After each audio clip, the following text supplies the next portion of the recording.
Today on Doomed!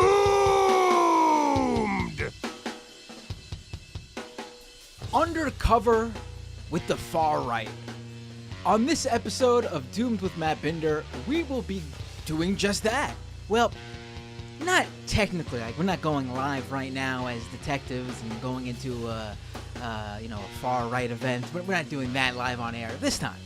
But what we will be doing on this episode is talking with someone who has been doing just that for quite some time now, and has just recently published exactly what she has found and discovered while doing so. And let's bring her up on the stream right now.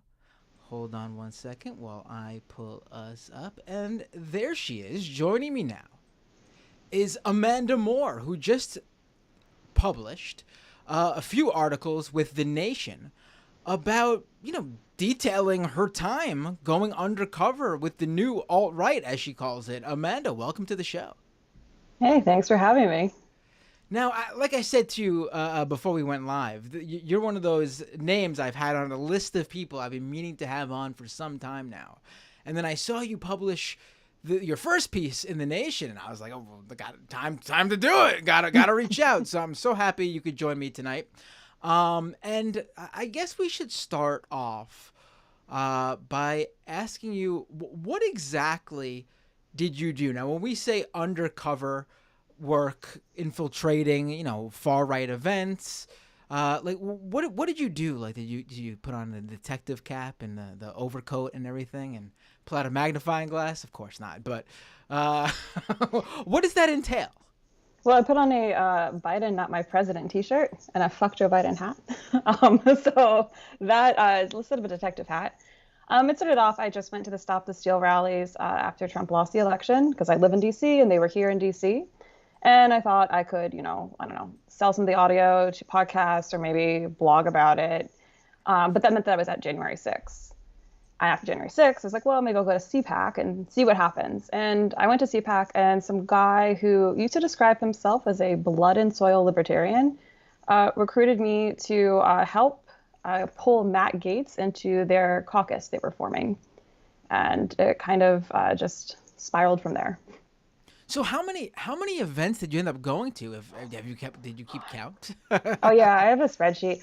I think it was probably about like 17 of them. I went to these QAnon events that were all like $1,000, $500, just complete grifts, and you get to hear Mike Lindell give the same speech over and over and over again.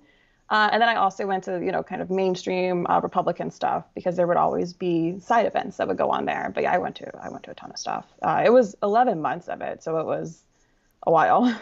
Now, we're going to be diving into those events more, but I have to ask, like, what were you thinking when you were doing this? Like, was there, like, what sparked it? Like, I know you said that, like, you went because, you attended some local events and sort of spiraled out from there, but what was, like, the thinking behind going to these events? Like, what did you hope to get out of it in terms of, like, I know you said you had an idea of to do a podcast, do some articles about what you discovered, but like when you went into it, what were you thinking you might find is, I guess, what I should ask. It was really like literally a podcast gave me money to go record audio of people at the rally. And so that's what I was thinking. I was thinking my job's been, nuked for like almost a year now. I no longer have a home. I wish I was dead. Fuck it, and that's what I did. So I had wanted to be a writer or a journalist, but it pays pretty poorly in most cases. And once you don't have a job anymore and your whole industry is gone, who cares what journalism pays? It's better than what you're getting. Right. Yeah, so it seemed as good a time as any to kind of break into it. But my intention had never been to really engage with people in the way I ended up doing that. It's not like I went in with a burner number to the first Stop the Steal rally or something. I really just thought, man, there's a lot of journalists can't go to live events right now, whether because they're personally worried about COVID or their outlets don't want the liability. They're not traveling. I literally have to walk half a mile down the road and I'm there. So I'll just see what's going on. But yeah, Right. I didn't intend to be flying out to watch a riot with a Nazi. That was not what I thought I would be doing. Oh, we'll have to get into that in more detail. But what's interesting is like you sort of explained your, where you were, personally at that moment, at the beginning at least, of you going. Like, you said like things weren't going good, you lost your job.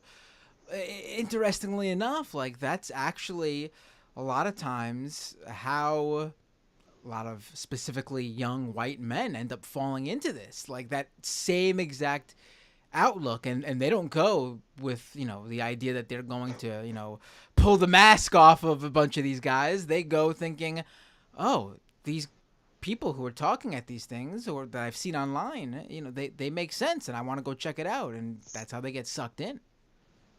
Yeah, yeah. It's, I grew up, my dad is like evangelical, and both of my parents voted for Trump. And so I came from this background, and I was a libertarian. And I started to kind of walk away from libertarianism around 2015. Um, but, January 6th, like I'm from the DC area. January 6th was something else. I mean, for me personally, I remember in 2014 when we would do Black Lives Matter marches, and they literally could not put on Twitter or publicize where we were supposed to meet. So if you showed up late, or you could show the meeting spot, but not the route. So if you showed up late to the meeting spot, you had to ask people sitting around, like, did you guys see the march? Which way did it go? Because the police would stop us from marching. And then, fast forward to June 2020, and we are getting tear gas so that Trump can hold a Bible upside down in front of a church. And then fast forward to January 2021, and all of a sudden, people are just walking on in, and so it was really, I mean, there were many, many reasons I was not going to be radicalized, but just seeing the disparity and how people were treated, it was very mind blowing. Even though I knew it happened, just to live through each of these events individually was something else. Right. Were you at January 6th or did you miss that Yeah, yeah. one? No, I was Oh, you there. were there. Oh. Oh yeah. Oh, Oh yeah. well, tell me a little bit about that. What did you experience? Were you did you you don't happen to be the person who has Nancy Pelosi's computer now, do you? Well, we can't talk about that. No, I'm the one who left her a note. Um, Yeah, it was, I got there around like 9:30 or so. It was late enough that, I mean, I could not get anywhere near to even hear Trump speaking. But when he told us to go to the Capitol, I was sitting by the Washington Monument, and people around me were like, "Oh, where's the Capitol?" And the thing is, if you like look to your right, you can see the Capitol. And so I was there because I was like, something's gonna go down. But at that point, I thought, we don't know where the Capitol is. Maybe it's not so bad. Um, Joke's on me. But so as we started like walking down, I mean, when we got close to the Capitol, we were on the grounds. I guess they were trying to tear gas the crowd, but it was like blowing back. And where I was, people were like, yeah, they're trying to tear gas Antifa to keep them away from us. And I'm like, I don't know. And we would see people coming out, Proud Boys coming out of the Capitol, and they would yell, back up, medical emergency. And the crowd would make a path and then just keep marching forward. And it's not like it's all like, 30-year-old men doing this. It is grandmas with canes and little kids, and everybody is just continuing to go forward, even as people are coming out, medical emergency, medical emergency. And there was a point where I thought the scaffolding was up for the inauguration, and I was like, there's a lot of people up there running around. I don't know. I'm not dying at a Trump rally. I am not getting crushed to death at a Trump rally, or worse, surviving and having to explain for the rest of my life what I was on January 6th in a, fuck Joe Biden t-shirt. Mask off right there. They should have automatically known you weren't a real right winger. Would not die for Trump. Oh, you messed up. You messed up. That was my first mistake. Yeah, so I ended up jumping up into the grass, and eventually a reporter that I knew at Mother Jones ran into me by chance, and after a while he was like, well, we're leaving now. You're leaving. You're not even really a journalist. Get out. And so, yeah, but it was an angry, crazy day. Now let's get a little bit more into some of those events. Then we'll come back to the broader. I have some broader questions about the utility of people doing this type of thing. But let's get into some of these specific events. Now, you said you went to 17 various. Now this ranges, I'm assuming, from like standard fare, GOP Republican Party events to the more noxious sort of, far right, straight up white supremacist groups holding some sort of gathering, correct? Yeah. So, I mean, and usually it's, 2 for 1. So I went to Turning Point USA Student Action Summit. And while I was there, I went across the street into an event held by a group that used to be called American Populist Union. But then they had an event on Hitler's birthday and had some blowback in the press. So they had to change their name to American Virtue. So now they're American Virtue. But I went to their inaugural event, and it was just across the street from Turning Point USA. That happens a lot. You're right. Of course, Yeah. Nick Fuentes always makes sure to run his events usually around the corner from CPAC or in the general vicinity. So what? Let's talk about those two events now. Turning Point USA is, of course, head up by Charlie Kirk, who a lot of people are very familiar with nowadays, especially him and that big noggin of his. And or Tiny Face, not sure which it is. Probably Tiny Face. What how did people treat you at these events? Like let's take these two for example that you just mentioned. You would present yourself as a right winger, right? Like when people would come up to you, I guess, to socialize, chit chat, and you would say you wouldn't have a press badge, so they wouldn't like come up to you to treat you like garbage, right? You were just there as one of the one of the peons at the event, not that special access badge.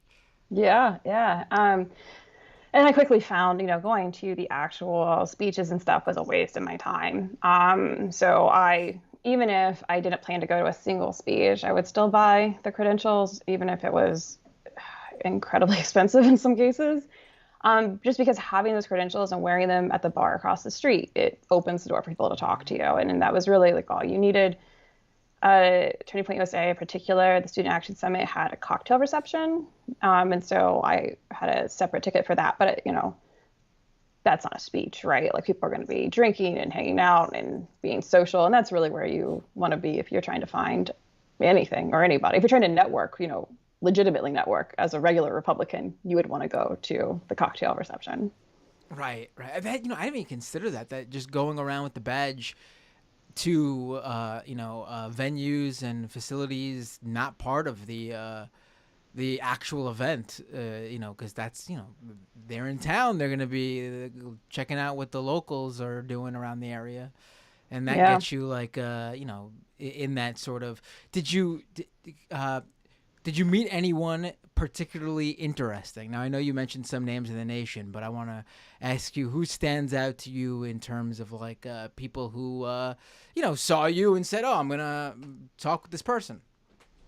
So someone that I did include in the article is Alex Nelson, who I met at this Turning Point USA cocktail reception that I was describing. And we had seen each other at previous things, including CPAC. We've been to some of the same events. For people who don't know, who is Alex Nelson? Well, that's a great question. I didn't know who he was when I met him. And the first thing he told me about himself was that he wanted to turn the country into a friendlier Nazi Germany. Yeah. Hey, how are you? You want to be a Nazi? I do. Yeah. What an icebreaker. Yeah. And which event was this at? Turning Point USA Student Action Summit's cocktail reception. So this was what should ostensibly be one of the more mainstream events that you attended. Like this wasn't like America First, Nick Fuentes' group. This isn't Identity Europa, which isn't that anymore. But one of the many rebranded organizations. Yeah. They love to rebrand. This is ostensibly a mainstream right-wing affair, and right away someone's coming up to you saying, nice to meet you, I would like to turn the country into Nazi Germany. Yes. Friendlier. Well, let's not disparage what he said. I guess a tip of the neo-Nazi hat, I guess, before doing anything horrible. I mean, I don't know what that means, right? Right. I'm not sure there's much of a distinction, honestly. And yeah, and, over time he ended up having a position. He was a national committeeman for the Washington State Young Republicans, who, once they realized he was like a Nazi, they kicked him out of the organization.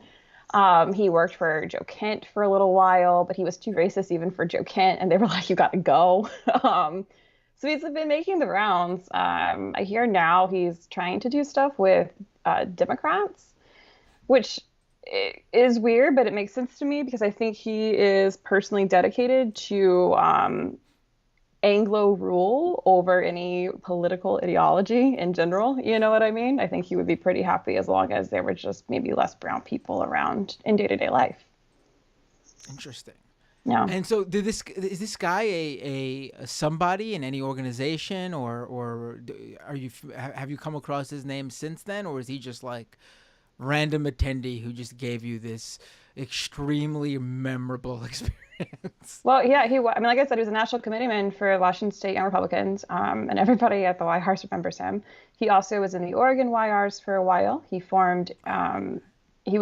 there's a group called Republicans for National Renewal, which everybody I wrote about in this article was a part of at some point. They are a populist pro-Trump organization that does stuff like fly to Hungary to talk about American elections on election day, and lots of stuff like that. He was their Oregon committeeman, and then he also started his own little club, the European American Community, which is a club about having the U.S. join the EU. How would that? Worried about sounding like a Brexiter here, but how would that work? Well, like I said, when political ideology is less important to you than racism, does it really matter? If you just want, white rule. If you want all of the people, the white people in England and America and parts of Europe and Australia and Canada, and maybe people in Korea to come together and kind of create their own system of rule and government. It's a pretty deranged concept. I do have to say though, it's quite the way to confuse people in terms of like, oh, I'm far right for thinking the U.S. should join the EU, yet you were against the UK leaving it. Oh, explain that. I could picture them using that twisted logic easily. I joke, but also a lot of times, sadly, these out there hypotheticals that are used to mock what could happen, they look at very seriously, and who knows, maybe it will end up happening. God, oh my God. Yeah.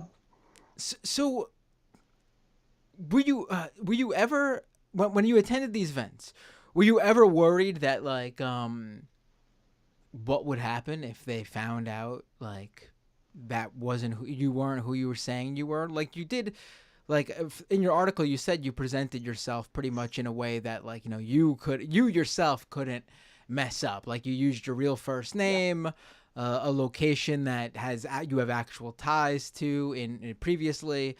What was your did you have any worries there? No, which is not the answer people want.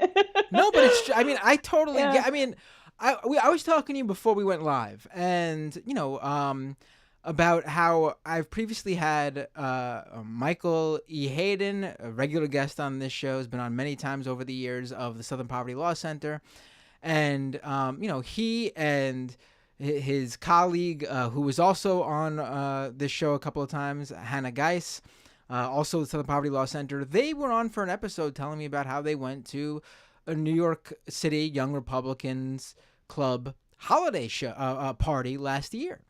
And the most amazing thing to me was like, now for people who remember that episode, the live stream was crazy that day because they ended up finding out about the live stream and they called into the show. Like I take calls, they called in.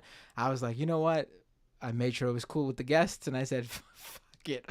Let's take the call. And it was all out chaos. I implore people to go check out that episode. I never uploaded it as a podcast because I felt like with all the people talking, it would be too confusing if you don't visually see them on screen. But you know what? I've got a number of requests for it over the months. I should probably do it. I'll probably end up uploading it as a podcast. But what was the most amazing thing to me though, when talking with them before the phone call and the craziness, was they just sort of registered, like, very publicly. Like, they didn't use a fake name. They registered. And no one at the New York City Young Republicans, I guess, decided to look into who was registering, and they just let them come in, even though they gave them the boot later on when they were at the event. But they sold them the tickets. They were allowed into the show. They were talking with multiple different people and interviewing multiple different people before they were told to leave. But I mean, they clearly were not worried about what could happen to them, to the point where they were just like, we are who we are, and here we are. Isn't it weird? And I was so jealous because I'm banned from all New York City Young Republican events. They won't let me into the Journalist. So all the other journalists get to go to stuff because other journalists went to a Roger Stone cocktail reception they had that was like, they actually knew that they were press. And I wanted to go so bad. And then hearing they use their real names, I was like, man, maybe I could have gone. Like, what is this band, really? I mean, they probably don't have Hannah and Michael. Like, come on. Right. They probably don't have anyone, like, they probably don't have the wherewithal to even, like, check. Like, it's just, like, banned and just hoping you're like, oh, I can't go. Like, but yeah. But who cares? Like, like, yeah. Just go. Yeah, it's amazing that's just like, you know, who knows if you could still do it. It'd be interesting to see. Maybe something I would be recognized extremely fast. Like, I mean, like, some of these people have a very special and specific hatred for me, in a way that I know that they would quickly recognize me. But, you know, I will say, I was at a QAnon John event that I paid $1,000 to go to in Dallas, Texas, in May of 2021. The building that it was in, you could not flush toilet paper, and it rained one day, and the floors were soggy. So very high-end event. But Will Sommer was there, and I watched him get kicked out. I remember seeing that online when that happened. I remember it happening. I was sitting there, I was watching it happen. And then for the rest of the night, everybody was talking about, oh, where were you when Will Sommer got kicked out? And then, like, imitating him. It was so fun. Like, even the people at the event, like, really knew. Yeah, they were all like, oh, isn't it so funny that Will Sommer got kicked out? Nah, haha. They loved it. They loved it so much. So I wish that we knew what happened after Hannah and Michael got kicked out, because I bet people were like, where were you when Hannah and Michael got shown the door? It's very exciting, you know? Right. So tell me, now that you brought that up, this brings up a good question. Like, you know, all these different events you went to, very different types of right-wingers. Like, obviously, they all unite for one cause, whether it's Donald Trump or a kinder, gentler Nazi Germany, but they unite around certain things that bring them all together, but they are very distinct groups in many ways. Can you tell me a little bit about, you said you went to QAnon events, conspiracy theorists and such. You went to far right events, which neo-Nazis and white supremacists. You went to, more mainstream sort of right-wing functions where, as you just mentioned, also neo-Nazis and white supremacists. But tell me what you noticed while you were there when it comes to the people paying to attend. How different they are, how alike they are, any sort of interesting sort of attributes you were able to pull from each distinct group. I'd be interested to know that. Yeah, so the QAnon people are really exhausting. I find them more difficult to deal with than anybody else because, like, other people can have a normal conversation about something. Like, even Fuentes will talk on his live stream about movies that he likes, I'm sorry, you cut out for a second. You said Nick Fuentes? Even, like, Nick Fuentes on his live stream will talk about movies that he likes, like a normal person.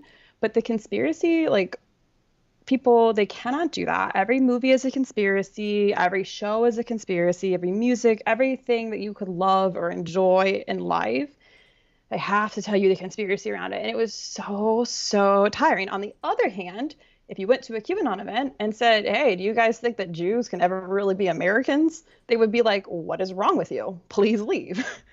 So I win some, lose some, I guess. And, Nelson would talk to me about that. He said that he had faced with other people some pushback when he would tell people he was a nationalist or whatever. People would be like, no, we don't want that here, and just stop talking to him. And he would, that would be at mainstream GOP events. So it's not like everybody at Turning Point USA is looking for a friendlier Nazi Germany. At least not yet. Maybe later. Who knows? So yeah, that conspiracy stuff, and the conspiracy too is always, it's like they have to tell you the hottest gossip. You need to know all the latest conspiracies. On the other hand, CPAC, in February 2021 was in Florida. It's usually here in DC, and I flew down to Florida to go to it. Obviously, they couldn't have it here because of COVID regulations. I was vaccinated before CPAC. And there were people that I would talk to, especially like middle-aged women, who would be like, I don't know what to do. I'm afraid of the vaccine, but I'm also afraid of COVID. And I generally lied about being vaccinated. After May 2021, I always lied about it. But up till then, I was usually honest. And I would tell people well, I'm vaccinated. And I would just say, oh, my job made me do it or something, or whatever. Or at the time they were talking about, stadiums requiring vaccination to get in. And I'm an Orioles season ticket holder. So I just said, oh, I want to make sure I can go to Orioles games first thing. So I got vaccinated. And that made people feel, more comfortable. Of course, by May, people were like, if you're near the vaccinated and they breathe on you, now you're sterile. So I started lying immediately. But that was also a distinction that was pretty right out of the gate, because the younger people who were more fashy were like, I'm never getting vaccinated, as early as February, So it's little things like that, and just how much of your whole vibe is centered around hate. Obviously, if you want a friendlier Nazi Germany, or if you're somebody who is writing endless hateful screeds on a blogging website for 10 years, you were probably full of hate. But a lot of people that I would meet at the QAnon stuff were just lonely and broken, and I think very harmed by the pandemic's effects.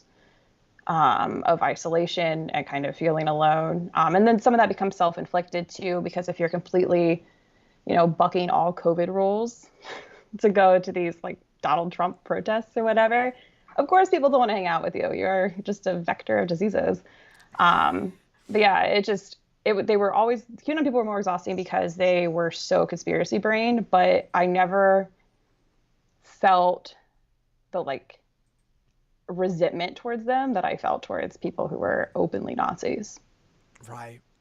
Demographic wise, seems like for the most part, and you can attest to this as someone who's seen in the multiple events, the more fascist elements seem to be of the younger demographic, and the QAnon people seem to skew older. Now, I'm not saying that means there's no overlap, but that seems to be the case more broadly.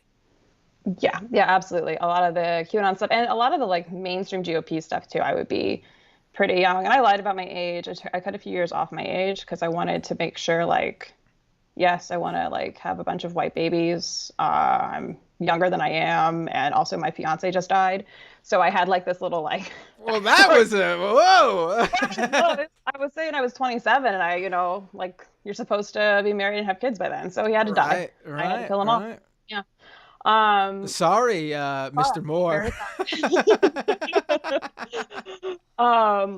But even if I hadn't been lying, I still would have been on the much younger side at a lot of the QAnon and GOP events.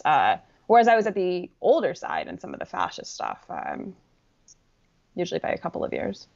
Right. Now the fact that you had to have this relationship story too. I mean, I've attended many of events, not of this type, but just I actually have been to a number of CPACs. Those are a lot of fun. I always urge people to go to CPAC because you will. It's like it's pure comedy. It's without all the more. I mean, it's still horrible, but it's horrible to the point where you could laugh at it. Not the more like depressing QAnon or full on Nazi Germany fascist types. But it's still, but yeah, CPAC's an odd time, but fun time. But I've been to all sorts of events, tech events, political events, and I've never had to even tell my true marital status or relationship status. Is this because, or would you find yourself getting frequently, hit on at these events? Oh God, my whole MO was just I would sit at the bar and wait for men to hit on me, and it worked every time. Not a single event it did not work out. Yeah, but I think only with the younger fascists did I ever have to explain, or did I feel like it needed to be explained. Because nobody ever asked me like how old I was other than them, and it's like, well, why are you asking? And also, I understand the expectations of like this genre of people. But yeah, at CPAC, nobody asked me my age. Did they at least offer their condolences when you told them the story about your husband? Oh yeah, people always like, oh, so sorry. And I'm like, oh, it's good. It's been a few years. I'm getting out there again. There you go. That's the kinder, gentler Nazi Germany we're talking about. Oh my God. So, now you have a second piece out that I had not. I didn't even realize you put it out there. You mentioned, oh, you didn't see it because I liked the tweet. Think that of you tweeting it out, thinking I was liking the previous story that I read and was familiar with. And this guy is who you focus on, sort of in this second piece. You talk about in your first piece as well. So let's bring up both of these pieces now. The one we've been talking about is Undercover with the new alt-right. And then there's this second one called The War Within the Young Republican Party. And you're talking about the Young Republican, the New York Young Republican Club, right? That's what this... or yeah. Is this right. Can you talk a little bit more about the guy that you focus on here, Gavin Wax? Yeah, so Gavin Wax is a very interesting character because when I first learned of him in February of 2021, he was not really known for much at all. So I've been following this guy just because I was in his orbit. I wasn't friends with him, but I was friends with his friends when I was undercover. And lo and behold, now that I'm no longer undercover, his little star is rising and rising. He's just doing such big things. He's going to Hungary, giving speeches to Orbán. Yeah. Oh, wow. Hungarian media, when Hungarian state media did their English release about it, they actually called him an organizer of CPAC Hungary, which I don't think is true, but I think that when Hungarian media writes something in a particular way, they do it for a reason. So it's the impression they want to give. Right. Yeah, he's doing all kinds of stuff. He had that terrible party that Hannah and Michael went to where he gave an extremely fascist speech. He famously, a couple months ago, got fired from the Babylon Bee for being an asshole on Twitter.com. I remember that. Yes, he's an asshole to everybody, including me on Twitter. And so because I had talked about him in the past and I've been digging into him, I found this old blog he used to run that James Alsop, who was a noted white nationalist, went to Charlottesville, Unite the Right, and was a speaker. And the lead up to it, he was the first person to platform James Alsop. They defended Unite the Right marchers. They wrote all kinds of foul stuff, gave advice to spree shooters, future spree shooters.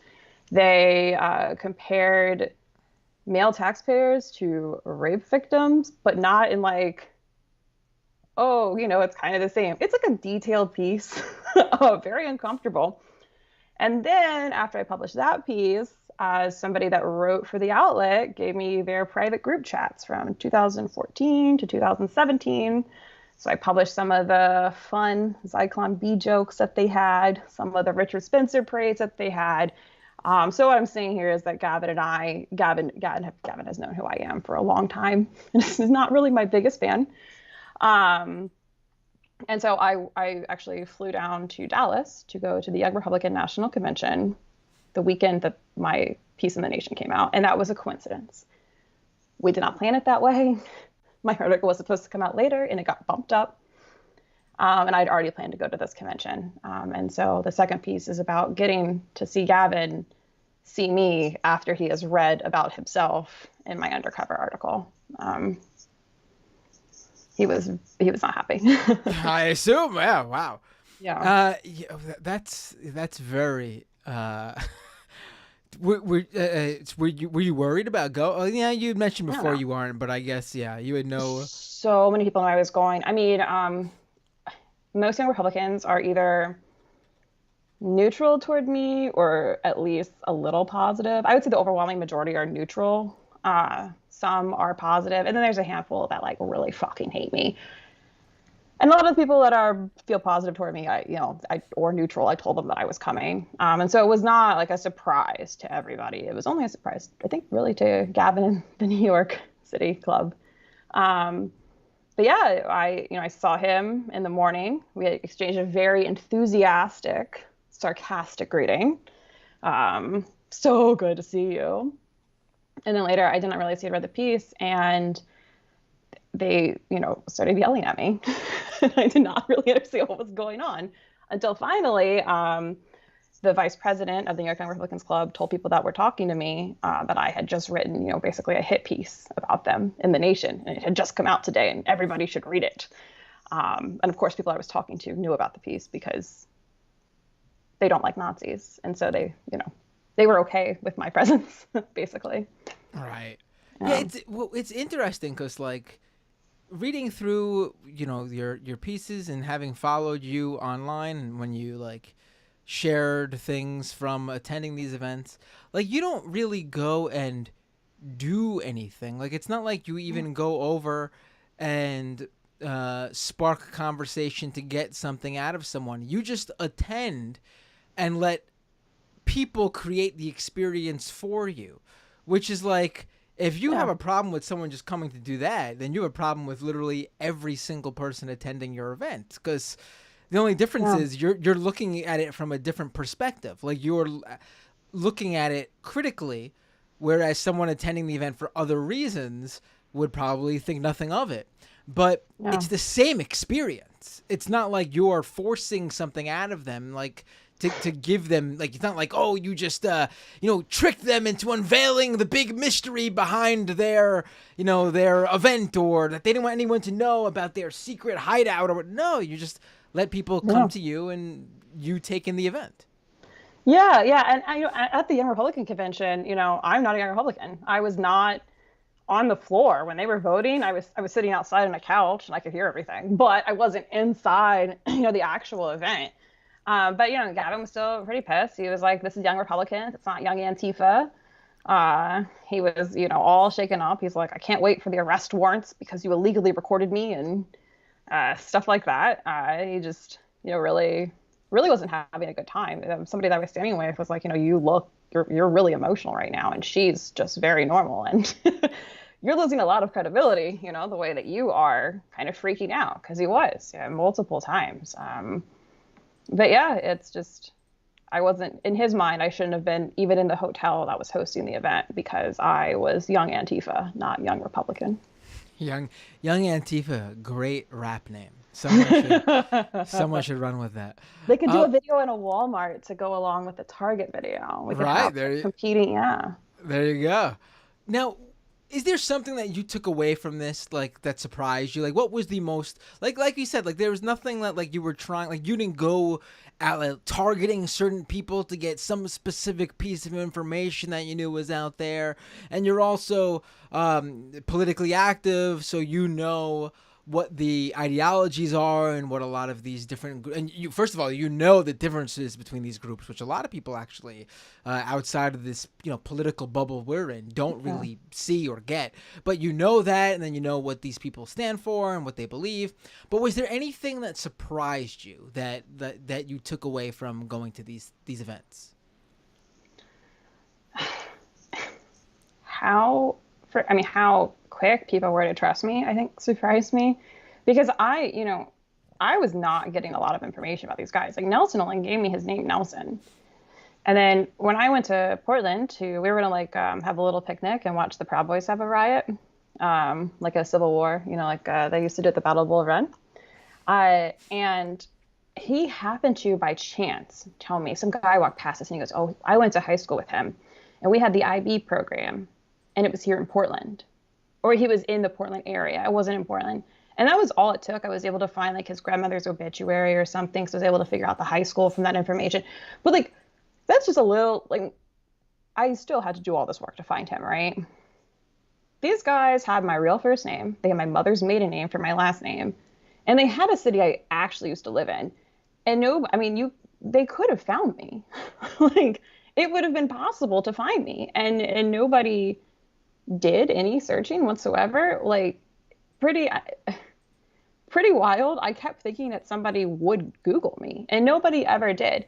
And then the other thing that kind of surprised me was how easy it was to become a right-wing QAnon grifter during the height of the pandemic. All you had to do was show up to one event in person, meet a bunch of people, follow them on social media, have them follow you back. All of a sudden, next thing I know, you're sending me an email about your event that's going to be $800, and I have to bring my own chair, and I'm going to your event. And 3 months ago, nobody knew who you were. And it was just this way for people to become like super famous within the QAnon circles. And those people were never really reported on by the press, but they were holding these packed events with General Flynn and I don't know, whoever else, whatever, Lynn Wood, whatever lunatics. And it seemed to be very easy to do. So that could have been a different path I could have taken had I been more minded, I guess. Now, I guess one thing to bring up here is, there are people who I guess are critics of this sort of thing. Go like what the utility is here. What would you say people will get out of this sort of like someone going to these events? I think there is, obviously I having you on here and I've had other people who've done similar things on this show. So I think there is, but I wanted to have that discussion with you. What do you think is the importance of, someone attending these events and reporting on it in the way that you have? Well, first, I think that people should not do what I did. Do as I say, not as I do. Largely because I think I was in a fairly unique position where I was familiar enough with the world, but also like immunized to it in a way. My experience in that world was more hands-on. I was a libertarian when these people came and took over our party, and it's why I moved left. It had the opposite effect of me. I moved, quite left. And I think without having that background, if you're just like browsing 4chan all day and then you start doing stuff in person, I think it might be a little different. But when you've already been living it, it's I don't know. I think I was in a uniquely qualified position to do what I did. And I hear the utility thing a lot, but at the end of the day, there's one journalist in this country that's banned from the New York Young Republicans Club events, and it's me. And why do you think that is? I got people. Yeah, so we know there's Nazis infiltrating these things. Great. I got somebody admitting to it, and I have all of their credentials, everybody in the mainstream that they're connected to. Gavin Wax is a mainstream figure. Gavin Wax is a Turning Point USA ambassador. Gavin Wax is friendly with Matt Gaetz and Marjorie Taylor Greene. These people made a caucus that Paul Gosar and Marjorie Taylor Greene were happy to sign up for until it got leaked. And then all of a sudden it was, we didn't know about it because it's too extreme. But I have the audio proving that they did know in advance about this caucus. I think people want something where it's like, here's this exact list of things. But if you look at the local news in Michigan that covers Shane Trehu, who I wrote about, who was an elected GOP official in the state of Michigan and is still very involved in GOP politics, they are learning things about Shane from me. And that might not impact somebody in Texas or Washington State, but I'll tell you what, it impacts people in the 11th congressional district in Michigan. If I had not gone undercover, People would not have given me Gavin Wax's private chats. They wouldn't have known who the hell I was, and I would have known to look for them. And Gavin's been pretty prominent for a while now, and anybody could have done what I did. They could have found the chat, or they could have found somebody to give them the chats. They could have found the old blog, and nobody ever bothered to do it.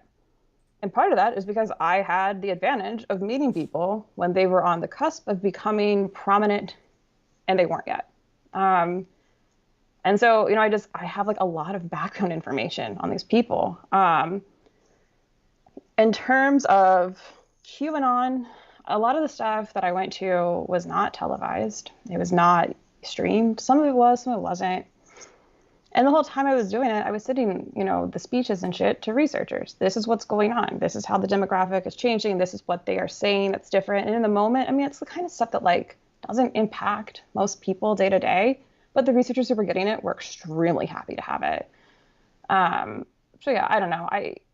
It's possible I could have done this and it could have been a bust, but who gave a shit? I was thinking about hanging myself every day. I wasn't sitting around worried that like Antifa 161 on Twitter was going to approve of what I did or didn't do. It wasn't a concern to me, Right. No, absolutely. I brought the question up specifically because a lot of people are pissy. Yeah, a lot of people, but I also want to defend this sort of thing. I mean, you did a great explanation as to why, but like as a journalist and even as someone who's not a journalist for a living but wants to look into these sort of things, you can't sit around and wait for this stuff to just fall into your lap. Like you said, like the connections you made were very important, and people I think outside of the right, at least the far right circles, I don't think they have a real clear vision of, yes, they are united ideologically, but it's actually the other things where they are super fractured. Like, there's a lot of right-wing infighting based upon, like, people just being jealous of how big another person's got it. And there's been a lot of times where, like, a source for an extremist researcher or journalist has been another right-winger who just has like a personal beef with someone else in the movement. And that connection there that they have, that contact, ends up being super important. And I can't divulge here, but there are a number of, in my head, I just know of a number of times where this has happened. Yeah, I'm like an ambulance chaser is what I say, because Gavin fights with people all the time, friends of many years.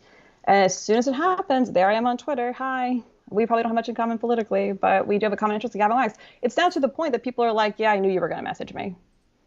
Like, yeah. And that's what happens when you're an asshole. Yeah. I mean, right. And you wouldn't have had those contacts if you didn't do this.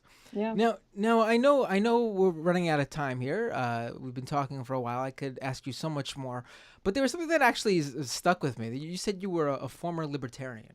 Yeah. And that the right wing, seeing it go further to the right is what made you like recalibrate, like, I guess, where you were. I mean, obviously we can say like, seeing like neo-Nazis and white supremacists isn't obvious, but like, is there, cause still though, there's like ideologically, like, like you could say the same, I guess, about the Lincoln Project guys, but they're not like leftists now. They're just like the old school moderate Republicans, I guess. Meaning like, we are against the results of the problems we support. But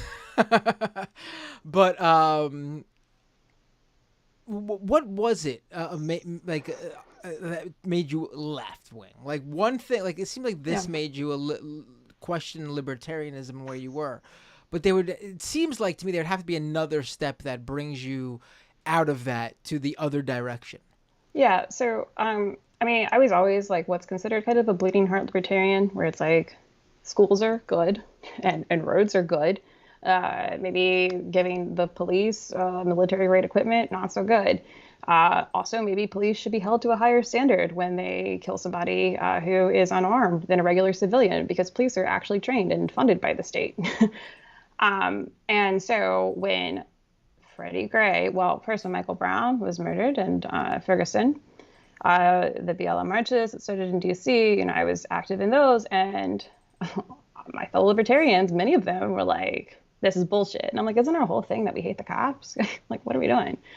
And then when Freddie Gray died, I just remember being up in Baltimore in very, very early May 2015 and looking around and being like, where the hell are libertarians at? That's supposed to be our thing. And, like I said, my dad's evangelical, like his pastor raises people from the dead and has a MAGA church, all that stuff. When I left religion, I was like, okay, I'm non-denominational. And then I was like, I'm agnostic. And then I was finally like, I'm an atheist. Like, let's be real. And, libertarianism was the same way. I had a bad taste in my mouth in 2014. 2015 escalated it. And then, by 2016, I was like, I'm fully out, but I was, homeless. Like I was a Texas resident, but if you're like a libertarian in places like Dallas, the GOP will go knock on your door and if you're not home, challenge your residency, which is what happened to me.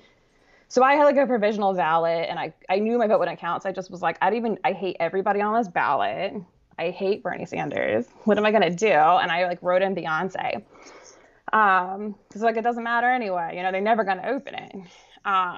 Cause it also was just, it's hard. It's like leaving, a lot of your personality is part of it, and your friend group is part of it, and your hobbies and your interests. It's very similar to leaving religion. And then I broke my leg in 2019 and couldn't work.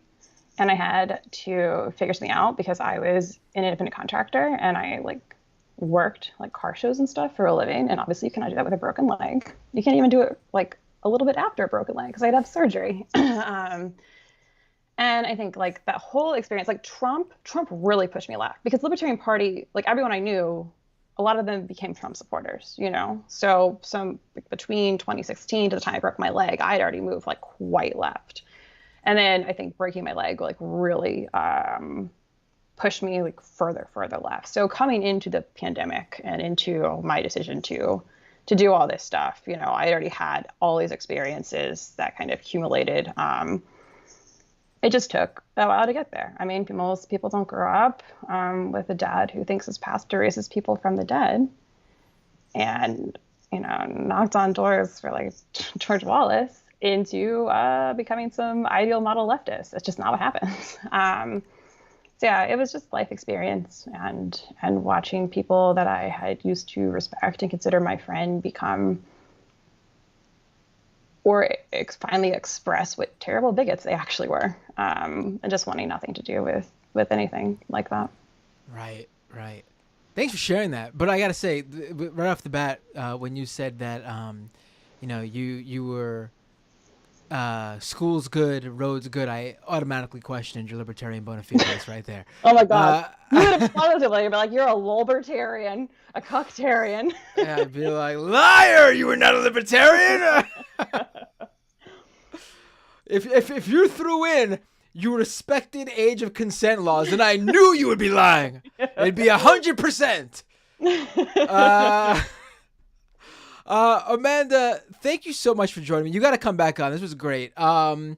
Really great pieces in The Nation. Everyone should go check it out.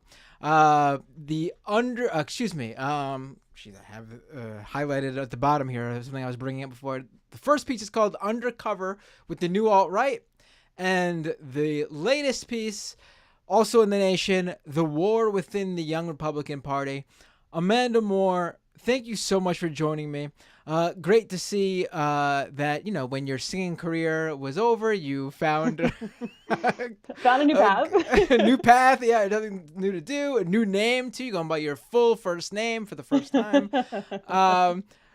Where can people find you online? Feel free also to drop any links to your work or other things you're working. The floor is yours. Self-promote to your heart's content. Go ahead.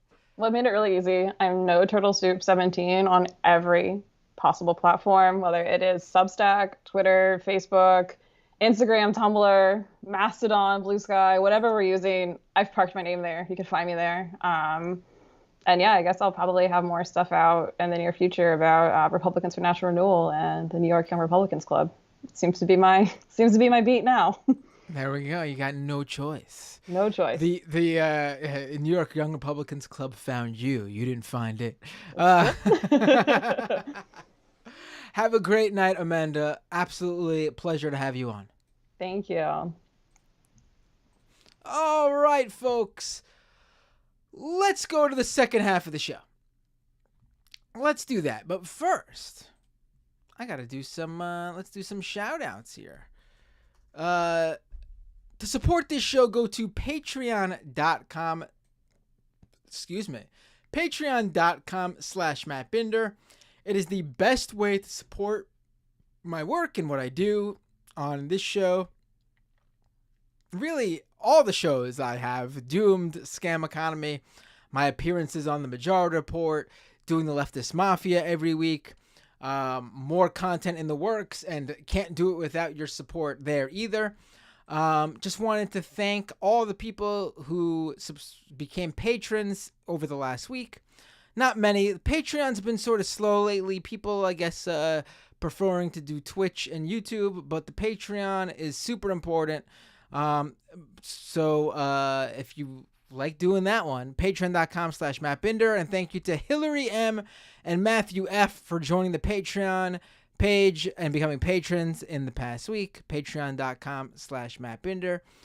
Over on Twitch, twitch.tv/Matt Binder, you could support this show by connecting your Amazon account to your Twitch Prime account. Your Amazon account to your Twitch account, and you get a free Twitch Prime subscription every month. That's at no extra cost to you. Amazon gives it to you along with your Amazon Prime subscription. So if you don't use it, you're just throwing free money in the garbage or letting Amazon keep it, even worse. When you could be giving it to your favorite creator that gets them paid at no extra cost to you. Twitch.tv/Matt Binder. Thanks to Amuse Mob, who resubscribed with Prime, subscriber for 14 months. Also, Cutthroat1789 resubscribed for 1 month at Tier 1, subscriber for 9 months. Left is best, says Cutthroat. And also, Cutthroat gave out a community gift sub. Thank you so much. And oh yeah, over on YouTube, youtube.com/Matt Binder, I will be reading, of course, I'll be taking calls at Skype, Doomed Live, search Doomed Live on Skype, I'll be taking your calls. But I will be reading your YouTube super chats as well. And also, you could become a member over on YouTube now too. That's right, you could pay via YouTube now if you'd like. Let me thank the people who just became members over on YouTube. Let's see. We got La-di-da, David Hernandez, Bob Carmody, Fake Name, The Emo Dragon. Those are 2 renewals. Thank you. Nicholas Bridges, Marianne McDiarmid, Stephen Tower, Bad Lefty and Alan Binder with the renewals. Alicia, Blex, actually, Lonzetta, I Was Paid to Fly, and Cheetah Man. Thank you so much for subscribing over at youtube.com/Matt Binder. We'll read the super chats in the second half of the show. Now let's go to the second half of the show where you can call in. Of course, doomedcast.com for the podcast version of this show. And while you're at Apple Podcasts or Spotify, wherever you listen to podcasts, be sure to leave a review for Doomed. If you've done that already, leave a review for Scam Economy. If you've done that already, you've, bingo, you did it. You've completed it all. Tell people to do it. Tell your friends to do it. Tell your family to do it. All right, let's go to the second half of the show. Give me a second to get a drink refill. Do you like my stuttering there? Got lots to talk about with you all, I guess. If you're watching live, so if you're watching on the YouTube or Twitch live stream now, nothing changes for you. The Doomed logo will show up for a minute. I'll be back in about a minute. You don't have to go anywhere. If you are a Patreon subscriber, same goes for you too. If you listen to the podcast version of this show that goes up later, so that's not anyone watching live right now, because that podcast version of the show is not up yet. It can't be. I just did it. But if you listen to the podcast version of this show, this is where the episode ends for you. And this is where I say to you, I will see you next time on Doomed.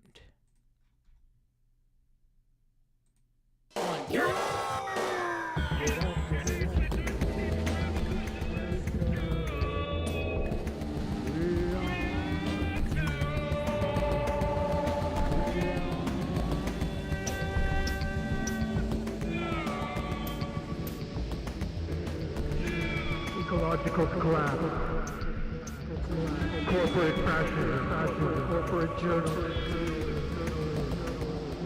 police brutality, voter suppression, austerity economics, educate the masses, rampant homophobia,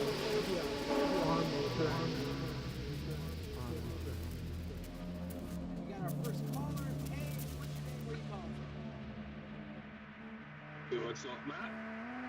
Hey, You from Jamaica? Dave from Jamaica. How are you doing, my friend? What are we going to be talking about today? I don't think you are exactly what you claim you are.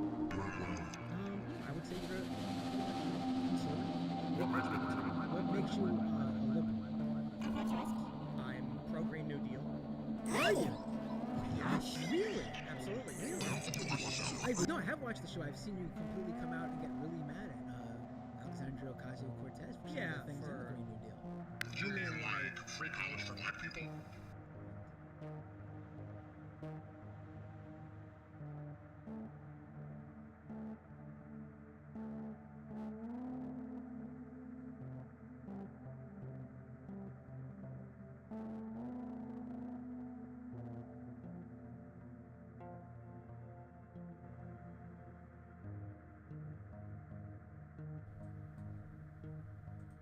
We're back.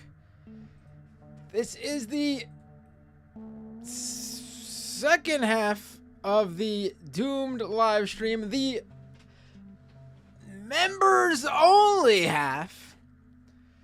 Let's take some calls. Oh, we already got calls right now. Let's get it started. Let's get it started. Hey, what's your name? Where you calling from? Oh, wait, hold on. I'm sorry. Hold on. What's your name? Where you calling from? Hello? Uh-oh. Got some audio issues on your end. Gotta hang up. Call back in, okay? Call back in. Hey, what's your name? Where you calling from? Hey, it's Anne from the UK. Hey, Anne from the UK. I'm glad you're calling in. Just so I can say you're welcome for streaming a little bit earlier today, so it's not so late. You don't got to stay up too late tonight. I was thinking about that, honestly. It's a rare occasion. The kids are out tonight with grandma, and so I didn't have to wait for their bedtime. And also on top of that, my guest, Amanda Moore, she was doing another interview later tonight, so we just had to. It all worked out. So it worked out for you too. I was gonna say we got the win-win, and now that I know you don't have to stay up so late, it's a win-win-win. So the main reason I'm calling in is I did some very cheesy joke art at your expense, so enjoy. Wait, what'd you do? What? You mentioned that you've only ever really used Max, and I thought that was kind of odd, and then I came up with a pun, so I'm accepting this is the canon reason that you use Max. Let's see. Okay, oh boy. It's a very cheesy joke, but it made me giggle, so. Let me pull it up on the screen here. Gotta download it. Hold on. Is it that big? I didn't think it was that big, but you need to download it. No, it's not so big. There we go. Whoa, it is pretty big. Hold on. That's a big ooh, and the bottom part, the chair is translucent. It says the Matt book on my MacBook. Oh, you even drew the skull, my skull mug. My skull cup. Enjoy. Anyway, what does that note say? Hold on, what does that note say on the side there? Oh no, I just took it off. 1 second. Where does that? What does that note on the sign say? Very clever. You left a sticky note that says add Twitch emotes from you, obviously. It says Anne. Because that's actually what I need to do. I need to add the emotes that are available for YouTube members to Twitch. You are very clever. Anyway, I hope you enjoyed the art. That was pretty much the only reason I was calling it. Oh, no, it was great. It was great. You want to create, I think I mentioned this to you before. You want to create a Twitch like overlay, like design for me too, for like when I have guests on and things like that? I can, but it's very much up to you to tell me what you'd want, because Just wing it. Just, you know what I like. Just go for it. Have fun with it. but I also Only if you want to. Only if you want to. I also don't know what like your setup would be to make the thing for a slash. Right. All right. I'll let you know then. I'll let you know more details. Okay. Sounds good? Yeah, fine. No, only Also, if you I want don't to. think- Only if you want I to. don't think you ever made me a mod on Twitch either. Did Not I that there's not? been much problems on Twitch, but I'm really bad overall in general with everything, but I'm especially bad with Twitch. I gotta get on top of it. no, it's fine. I'm just the voice for Twitch, even though I don't use Twitch to watch you. I don't know why. I think it's great. I think the stuff you've been making is great. I love it. Thank you. I gotta put them on. Thank you so much, Anne, and I hope you get some well deserved earned rest, but not yet because we just started the second half of the show. Yes. So stay up a Still little bit mod more work. if you can. Right. Have a great Have a night. nice night.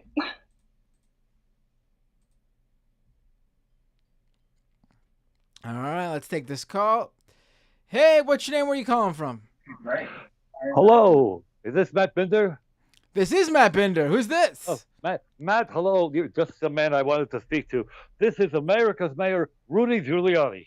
Rudy Giuliani. Oh my. Sound a little bit. I don't know. Sound a little bit. I want to say maybe No, not nasally. I don't know. Sounds like something's off with you, Rudy. But what's going on? Well, look, just because I had a few cocktails after work doesn't mean that anything's wrong. Okay. What would you like to talk about?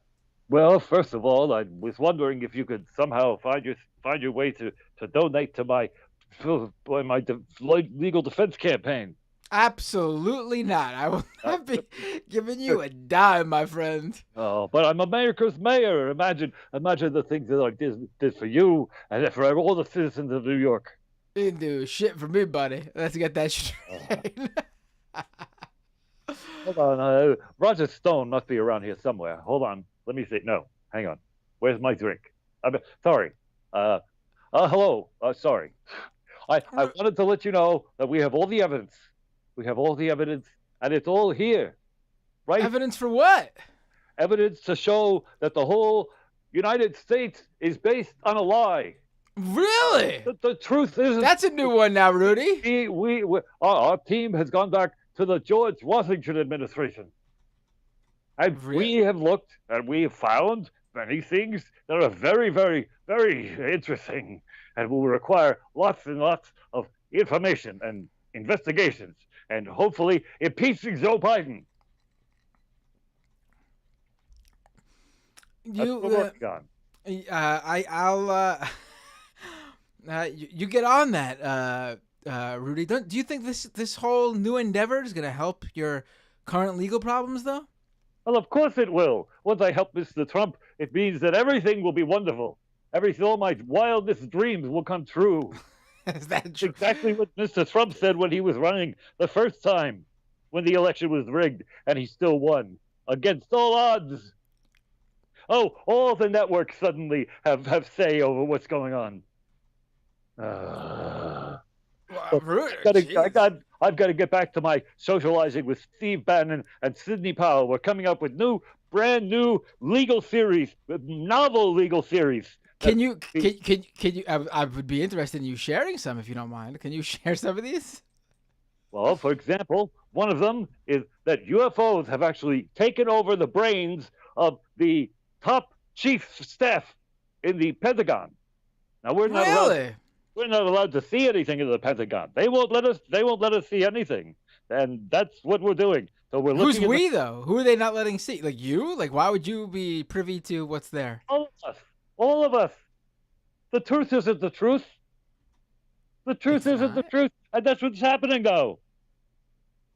We're going to be looking at all these things from all different angles, and all these charges will be easily dismissed.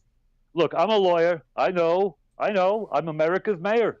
I know these things, and certainly time has not dulled my brain in any way whatsoever. Now, if you'll excuse me, I need to go out and purchase some more gin. Thank you, Matt. Keep up your wonderful work though there at Tech Smashable, and you're great, and I love you. And goodbye. Thank you. Whoa, Rudy Giuliani! Breaking news, folks. Rudy Giuliani said he loves me. Uh, let's go to the next call. That was great. Let's go to the next phone call. Hey, what's your name? Where are you calling from? Oh my God, Matt Bender. Hey. Hey. I see you have video on. Can I pull your video up on the feed? You sure can. Perfect. Hold on. Let me pull you up here. Oh no, momento. There we go. Hey, what's your name? Where are you calling from? Hey, it's Jenna. I was the trans girl from did the interview with Five Iron Frenzy. Right, of course. How are you doing? What was it to talk about? Oh my God. Just some really cool stuff happening for me. And also, I always wanted to be on camera, but I never could get my makeup on. And so I'm just like, fuck it, no makeup. Listen, But, once you start, you start with the Five Iron Frenzy video interview, and then once you start doing regular videos and streams, you start to realize that sometimes you just gotta go live. You just gotta do it. You don't have time. And you know what? Every video is just like that nowadays. No one's gonna look back. You just gotta just go for it. Just go live. No, fuck it, we'll do it live. Right, exactly. Famous words of Bill O'Reilly. For the most part, actually pretty comfortable with no makeup, but that's because of it's a dysphoria thing, you know. I hear Years of hormones, and I've had FFS, and I got my implants. And so, you know, it's during the pandemic, I started getting really comfortable with no makeup. But, you know, it's always for me, and I know for a lot of other trans women, not all of us, you know, we're all different.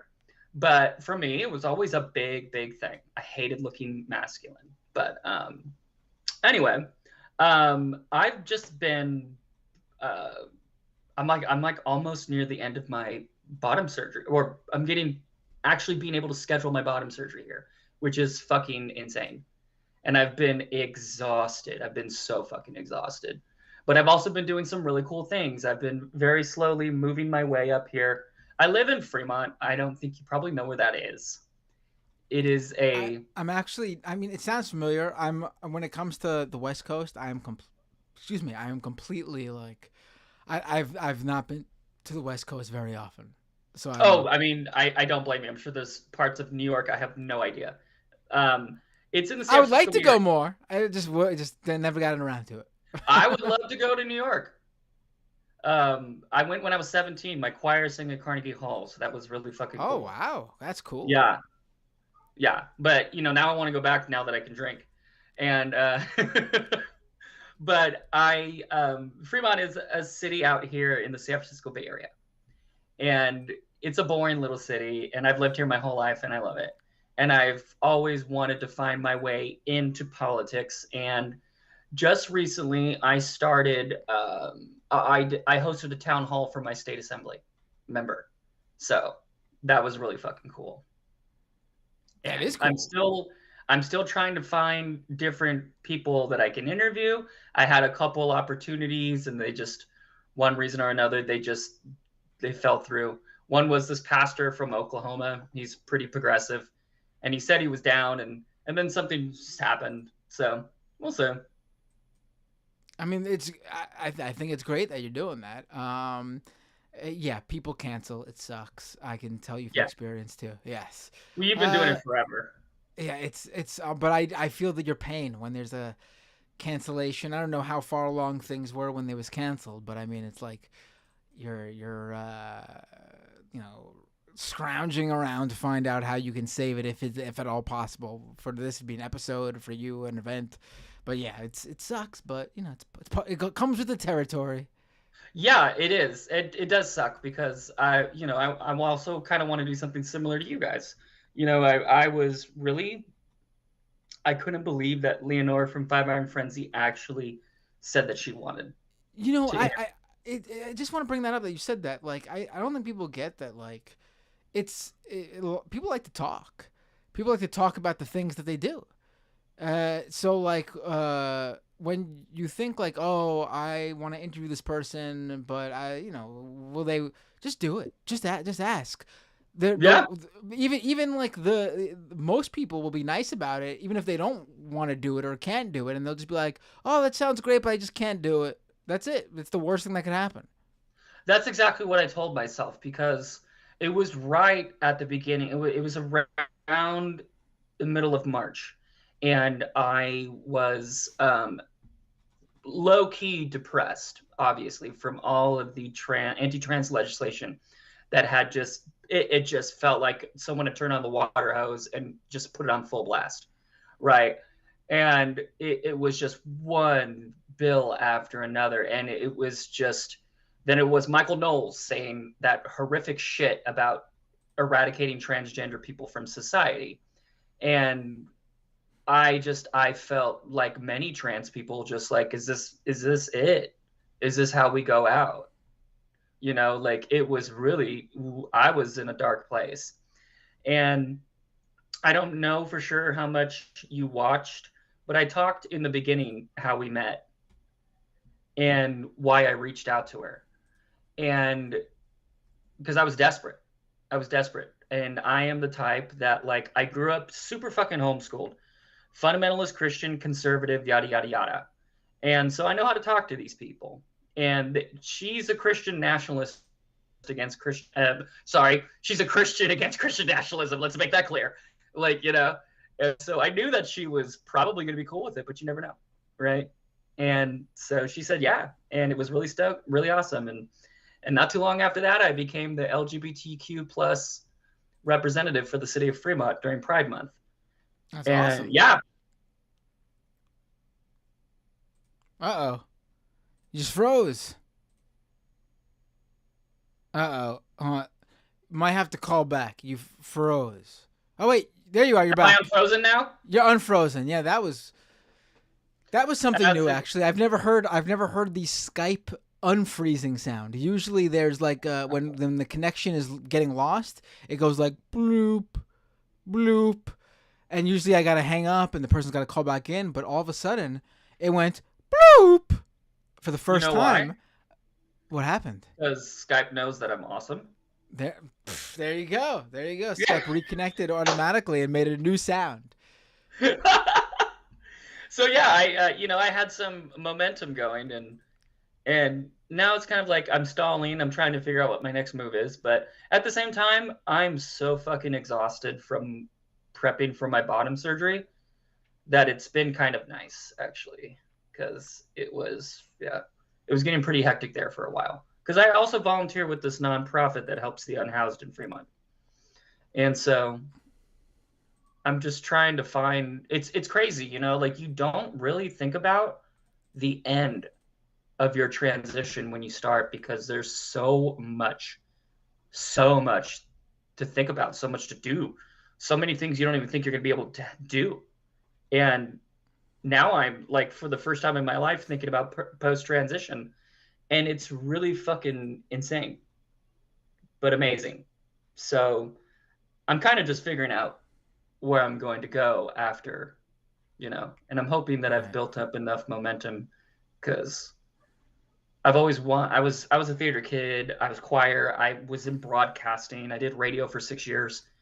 And so I've always had that personality, that itch to just, perform and speak my mind and be passionate, and hopefully people will like me.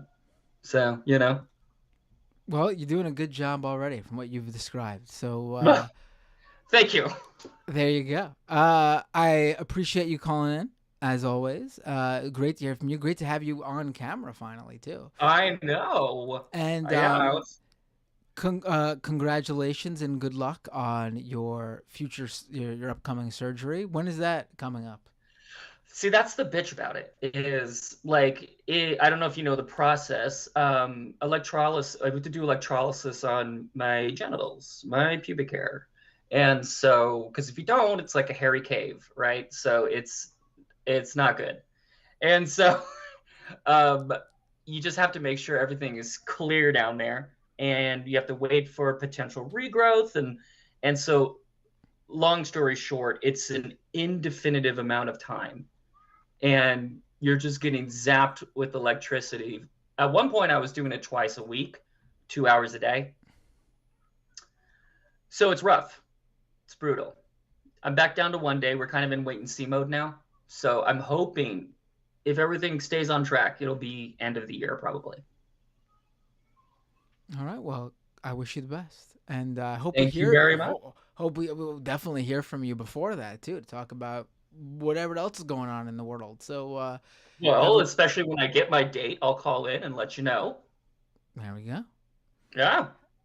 Have a great night. You too. Bye. Bye.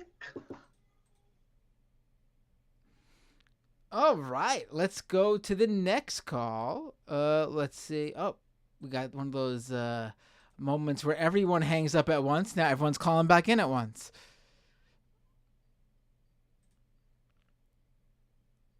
And we just missed this call. Let's see about this one. There we go. Oh, there we Hey, go. what's your name? Where are you calling from?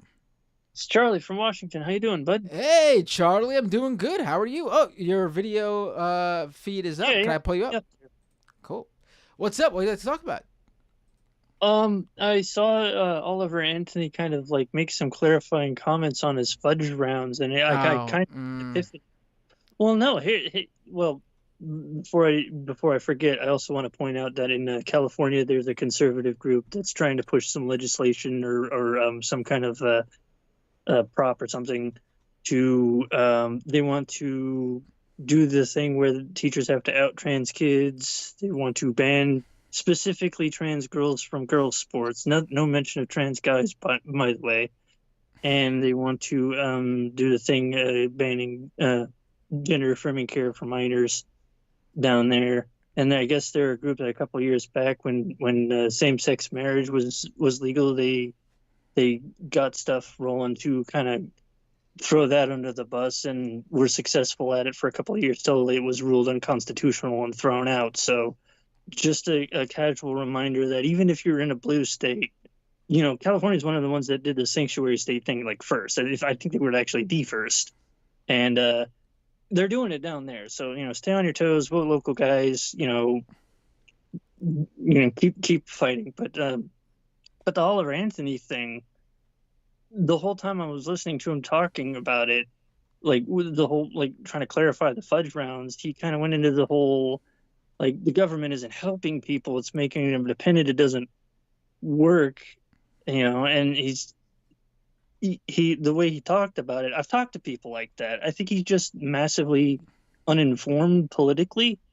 Like I know people like this, and I've talked to him, and like he kind of falls for it kind of seems like he's falling for all of the stuff that conservatives say about when the things that they point to try and say that the government doesn't work so they can tear it down, right?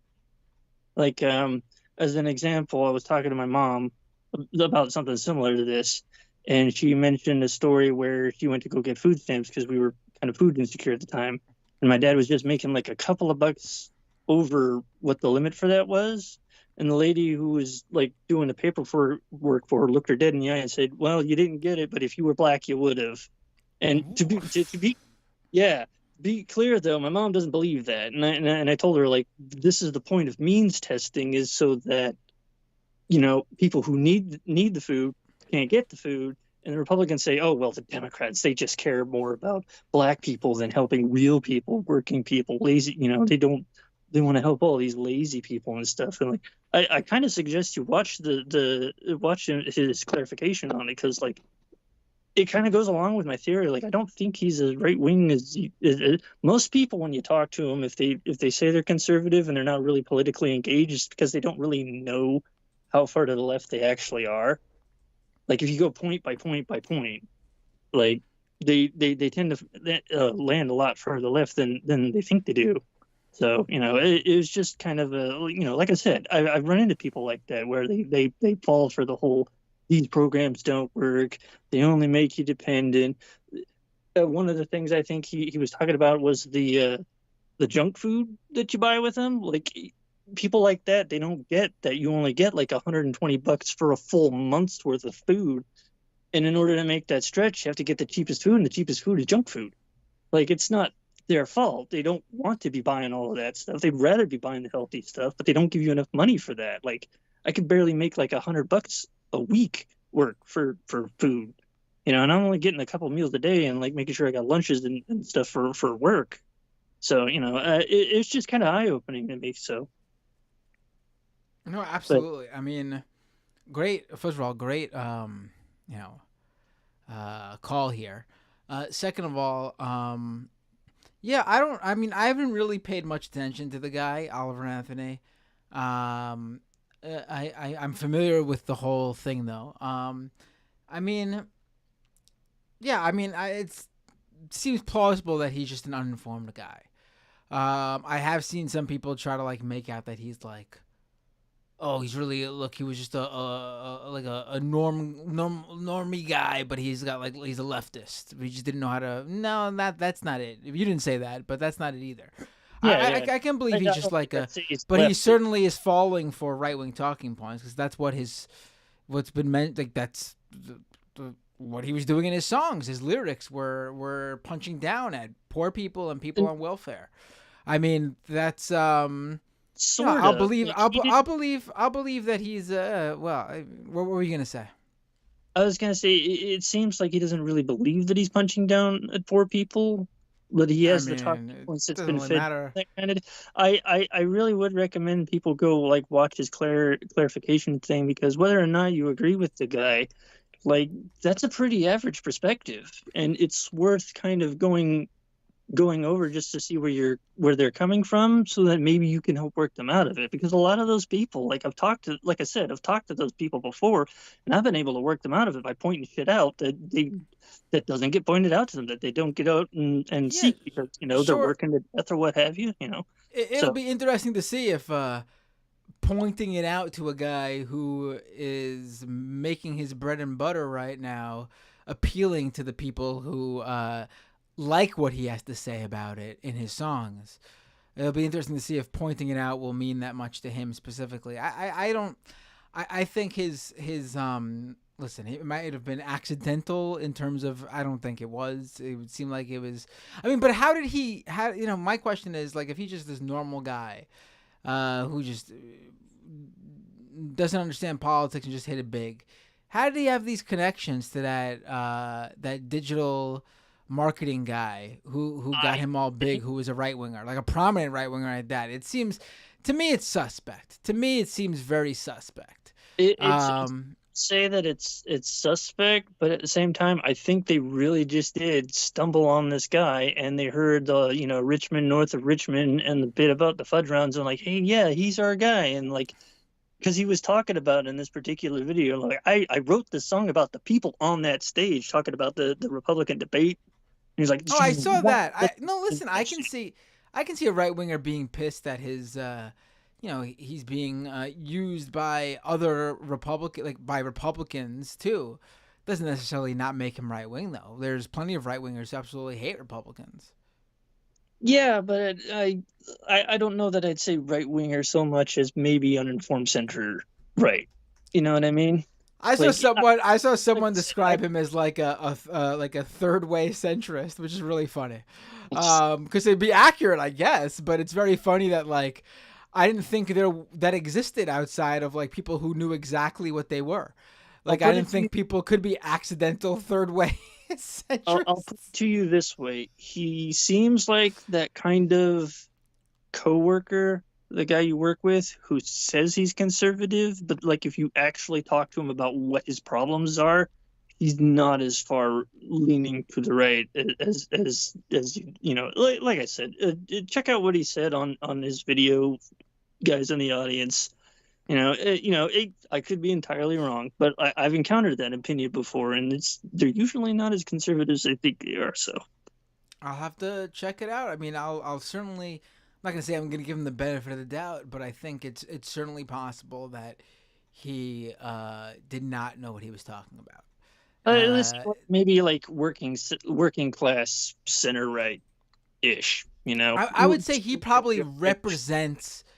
He probably represents a lot of people in terms of like what, but I don't know about him himself.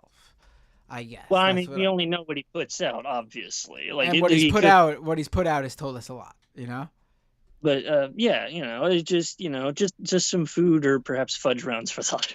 So, right. Have a good one, bud. Take care. Thanks for the call, as always, Charlie. Take care.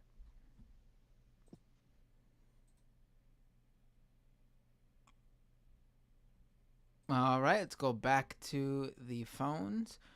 This is something new. Just flying through these calls. Usually I'm on one call for like 20 minutes. We're just doing slam bam calls right here. It's a good thing because it means we get to a lot of people potentially. Hey, what's your name? Where are you calling from? Hello, this is Uncle Adi calling from inside of Elon Musk's chest. Oh, it's Uncle Adi. Oh, Charlie, how naive is bred to. This is why I triumphed in Germany. What? You know that I wrote the book on this in the early, in the beer hall. I had friends that kind of like took what the left would say and kind of like use your rhetoric against you. Of course, we were against the traditional politicians, but we were actually trying to establish a new form of government, a new form of ungovernment, shall we say. Oh, yeah? So basically, you shouldn't believe everything you hear from people that call themselves the working class, because it's basically a fifth column, as we used to call it. We know that the forgotten man is being abandoned by capitalism, and we use it against the system. I hope that Charlie can understand that. And the other thing I wanted to call in was to complain that Amanda has never called me, and I'm actually like your guest. Oh. Because after all, I'm like the numero uno, so to speak. Right, you're the next big conservative. The original. Right. So guten Nacht, that was all. I'm sure that I heard that my vessel, Elon Musk, called you the other day, but he was, as usual, impressionable. So, guten Nacht. Till the next time. Thank you, Uncle Adi. Always a pleasure to have you call in.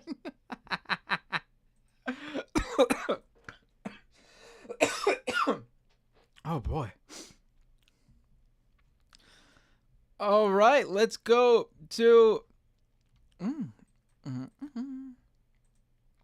Just had someone calling in, but they hung up. Let's see what else we got. Let's go to the super chats here. Venetia David with a 20-pound super sticker. Not even a super chat with a comment. Just a super sticker. Jeez, 20 pounds. Thank you so much. Really appreciate that, Venetia. I'm like burping up a storm here right in the mic, too. My apologies. Robot Monkey Cat over on Twitch. Resubscribe for 1 month at Tier 1. Subscriber for 22 months. Happy belated birthday. Thank you so much. Really appreciate that, Robot Monkey Cat. Ponderosapine with a resubscription for 1 month at Tier 1. Subscriber for 20 months. Last Sunday, our Spokane worthless mayor prayed on stage with Sean Fuchs, Christian nationalist, and former state rep Matt Shea, booted from Washington GOP for domestic terrorism at an event organized in part by Turning Point USA Faith. While the city of Medical Lake burned 15 miles away from Spokane and our AQI hit 500, Fuchs said, "We don't care about the smoke. Let's pray for a fire that would consume Spokane and sweep our city like a fire sweeps through the woods. Shit's wild out here, man. Oh my God." Jeez. Once again, the phone line, Skype, Doomed Live. Call in Doomed Live. I'm reading super chats as well. Let us...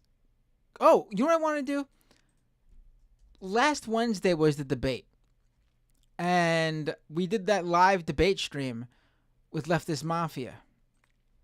I mean, I am Leftist Mafia, but I mean, Leftist Mafia did the live debate stream. And we did super chats, but we didn't have time. We didn't end up having time to read the super chats. So let me go back really quick and read the super chats from that stream. Mike Thompson, this is the super chats from the GOP debate primary stream from last Wednesday. Mike Thompson with a $5 super chat. "This is tough. I have to choose between all of the Leftist Mafia." Well, thank you for giving it to me. Renee with the super chat. If we could only blank Elon, give him to you as a gift." Venetia David with a £5 super chat. Oh, another one. "Happy birthday, Matt. Hope you had a wonderful day." All right, that was my birthday stream too, so of course I'm going to read these. Foresto with a super chat. "Happy birthday. Don't spend it all in one place." Radio Friendly Box. "To be honest, DeSantis looks a bit like David." Ooh, like David Dole. Oh, I see it now. I'm gonna bother him with that. That's great. Kowalski with a super chat. "I'm calling it now. Chris Christie won." He did not. He did horrible at that debate, although I'm pretty sure Kowalski's being silly. Foresto with a super chat. "Can we all just acknowledge that Mike Pence is the living embodiment of the captain from C-Lab 2021? Jay Cash with a super chat. "Happy birthday, Binder. Here's some token money for Galaga, I should say. Thank you." Foresto with another super chat. "My conspiracy theory, Larry Elder was barred from the debate because Tim Scott was the preferred token black person for this cycle." Tokyo Hans with a super chat. "This is the most diverse GOP debate that I've ever seen. Diversively stupid." Penelope Diote with a super chat. "Happy birthday, Matt." The Prof with the super chat. While watching the debate, I am waiting to hear from the loudspeakers. If you smell what the rock, LOL. Complete clowns. Happy birthday, brother. Narrator with a $20 super chat. Someone with editing skills, please clip Vivek saying every American should pass a civics test and then saying the U.S. Constitution won us the revolution, then add the dates of the war was won and the Constitution was written. Okay, thanks. That was pretty bad from him. So Ren with a super chat. Vivek's knees were weak tonight. It seemed as though he had sweaty palms. He looked as though he could vomit. Foresto with a super chat. Thus ends the Trump VP audition. Pinkerbell with a super chat. Pac-Man won the debate. Oh boy, Pac-Man had so many viewers that night. Altruism is gone with a $20 super chat. Happy birthday. Appreciate all the work you do. Left is best. Thank you so much. Phil B with a $10 super chat. You the man, Matt. Well done. And then Phil B sent another super chat that night, the final of that night. You go too long sometimes. I do. I was talking to a conservative who caught our live stream of the debate, and we were testing out a call-in system for Leftist Mafia, and they called in, and I went forever with that guy. We went an hour long. You all know, though, how much I love talking with conservatives. I love it. I get great joy out of it. All right, folks. Maybe starting early today meant that most of my regular callers, well, a bunch of regular callers called in, but it seems like that's it for the calls. No one else is calling in right now. We had someone try to call in before, but they backed out. MR made out like bandits too, says say what? I read all the live chats. Slow night, I guess. Slow night. It's all right. Honestly, I'm a little bit tired, if you could believe it. It's hot in here tonight. Maybe we'll wrap it up. It's 10 o'clock almost. I'm probably gonna stream too more than usual this week. I was thinking about doing. People have been asking me. I've been thinking about doing another Fortnite stream. Maybe I'll do a Fortnite stream tomorrow. Hey, what's your name? Where are you calling from? Hey, I'm Chris. I'm calling from Northern Virginia. Hey, Chris from Virginia. What would you like to talk about? I can't stay for long because I'm getting ready to go to work. But BRICS, the block current for reserve currency to compete with the U.S. dollar. Right, you're talking about that group, BRICS? Yeah. Right. Yeah, I was just wondering, like, what your perspective is on it, whether you think it can actually compete and stabilize, whether you think it's a good thing or not. I mean, I don't know. I'm not sure, actually. I don't think it's going to really, I think they just added new members, right? Saudi Arabia, Iran, I mean. Yeah, South Africa now and India. Yeah, I mean, listen, I think it's those countries are certainly welcome to do it. I mean, I think the U.S., if anything comes out of this, the U.S. certainly should do more to, there's countries in here who, Argentina, for example, Brazil, for example. I mean, those are countries that we should have better relationships with. But, them BRICS bringing in Saudi Arabia and Iran into the fold sort of, to me, undermines whatever they were going for. I mean, and Russia's in there, obviously. But, I mean, yeah. I mean, it's... I can't... Like, it'd be one thing to see uprising of... not uprising, that's the wrong word for it. But, like, a blossoming relationship with various different South American countries coming together. But, I think they are shooting themselves in the foot by bringing certain countries into this fold. But, I mean, I guess to them, they probably don't view it that way, right? I mean, China and Russia don't view it that way. India doesn't view it that way. But I don't think there should be any sort of positive. I mean, I think the original group was what? Brazil, Russia, India, China, South Africa. I mean, I think originally it was South America and then, not South America, Saudi Arabia and then South Africa. No, Saudi Arabia just joined. That I know. They just brought Saudi Arabia and Iran into the fold. I mean, yeah, I don't think it's going to go anywhere in terms of like the world currency or anything like that. For example, like China is so, the relationship between China and America is like one country really cannot flourish without the other, right? I mean, the idea that there's some sort of, I mean, certainly one, I guess one of these countries like China could overtake becoming the global currency. Sure, I guess that could happen, but it's, I mean, how Well, I don't think it'll become the global currency right now. The companies or the countries that make up BRICS are about 40% of the world economy. I think the positives of it are that it loses America a lot of soft power with sanctions. Like, obviously not, U.S. sanctions will always mean something, as long as we're the powerhouse. But it does lose a lot of the power because people can now have an alternative to trading in U.S. dollars. They don't necessarily have to keep or maintain a reserve of U.S. dollars. Sure. And a lot of the negatives that people are pushing out online are like, well, if you look at the countries, look at like their human rights stuff. And obviously I'm not, in favor of their human rights violations in those countries, But when you look at the G7 in America, look at its human rights history, external and internal to the country. We're not exactly like the the good guys in any means of the word.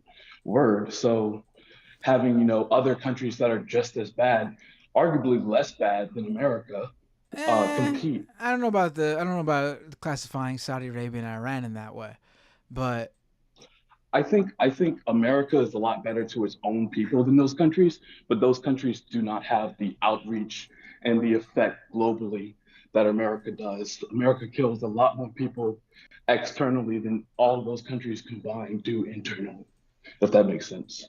yeah, I see what you're saying. Right? Yeah. But anyway, I gotta go. No, Good yeah, talking to you. absolutely. I think what I hope this does actually, I hope it makes the U.S. Realize that it can't leave out certain countries that, quite frankly, don't deserve to be left out of certain sort of relationships. Like, I don't think there's any country in South America that deserves to not be have this sort of be brought into the fold in some of these groups, and have some sort of we should have a much better relationship with all those countries, quite frankly. None of them have any sorts of human rights violations anywhere near to the level of the countries I keep bringing up here, Iran and Saudi Arabia. They're developing, a lot of them developing nations. I mean, hopefully that makes the U.S. say, hey, we should really on a global scale look at some of and a lot of them are leftist countries too, or lean left at least. So I mean, we should have better relationships with all those countries, and not in a parochial sort of time to get involved and do a coup. Well, that's just it. Like, America uses its power to exploit the global South, and Right, obviously and China and Russia are going to do the same thing, right? Yeah, But but China and having Russia another are doing it competitor, right.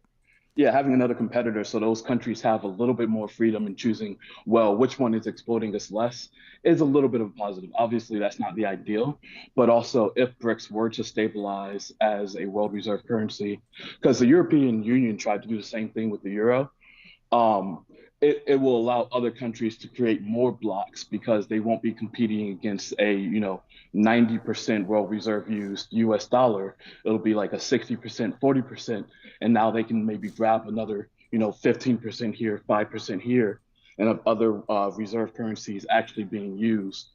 And that takes away a lot of the power of the World Bank, a lot of the power of the G7 to essentially control the economies of Africa and South America. Right. Well put. All right, I know you got to get going to work. I appreciate you calling in.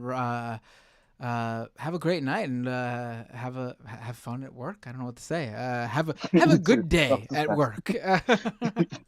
But take care. Oh, we have someone else trying to call in. Call back in. I'll take your call. Maybe it won't. It's probably still going to be an earlier than usual night, I guess, but not an early night. We'll probably end up going. Hey, what's your name? Where are you calling from? Hey, Matt. It's Tony from Texas. Hey, Tony. How you doing? What's up? Doing all right. So, I wanted to. I don't know if you heard or saw, but Billy Bragg put out a response song to Oliver Anthony's. Yeah, so Billy Bragg released a track called "Richmond Earning North of $1 Million," and it's a bop, y'all. You should definitely go check it out. It's a very good song, both musically and lyrically. Basically like a call to action for joining a union. So, I highly recommend it. I heard it's a good song. It's catchy. It's very catchy. It's well done. It's a good response. It's evocative and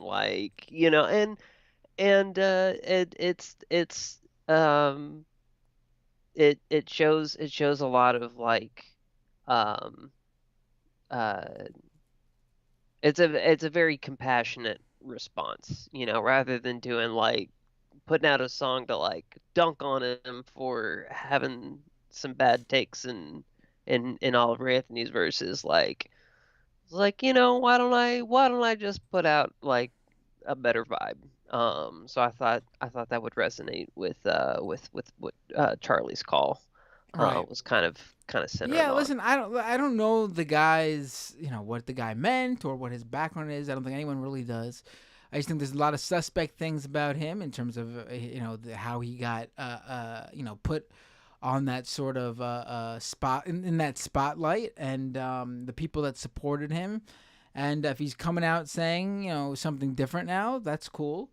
Absolutely. But I wouldn't believe what he's saying, right off the bat. I would. Oh no. It seems I'm the whole thing's suspect, but not to the point where like I care. Do you know what I mean? Like, right. It's just a guy who's singing a song. It doesn't have no.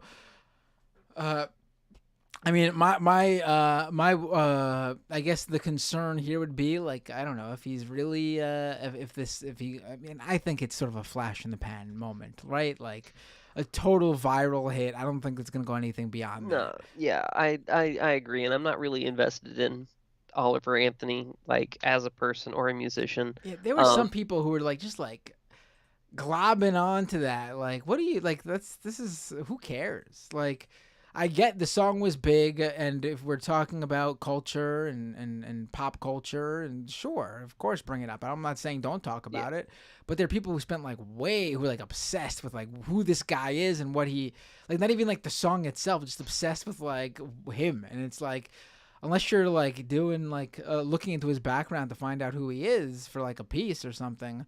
Like this like I saw like a bunch of like there were like these lefties who were like trying to argue that he really was a leftist, but not like based off anything, just like their own version of their own interpretation of the song. It's like, what are you doing? Literally couldn't be less leftist, this song, based on the very fact that it's knocking on welfare recipients. Right. And in the most like gross way possible, calling them fat and like mocking their choice of food. It's like, it wasn't even like subtle. It was like the most gross welfare bashing you could possibly do. Yeah, it was honestly a pretty like it starts strong I'll admit, like when the first time I heard it for that, like I don't even think it's that good. That first like 10.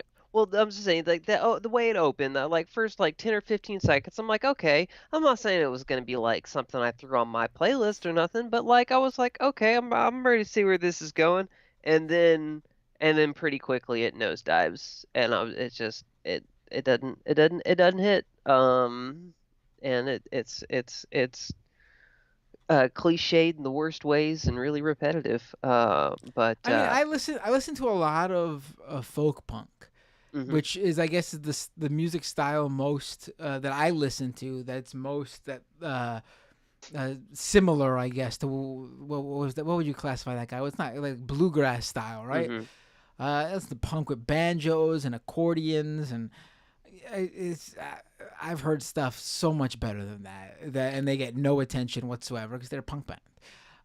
So like I didn't even think it was like it was decent. It was decent, but.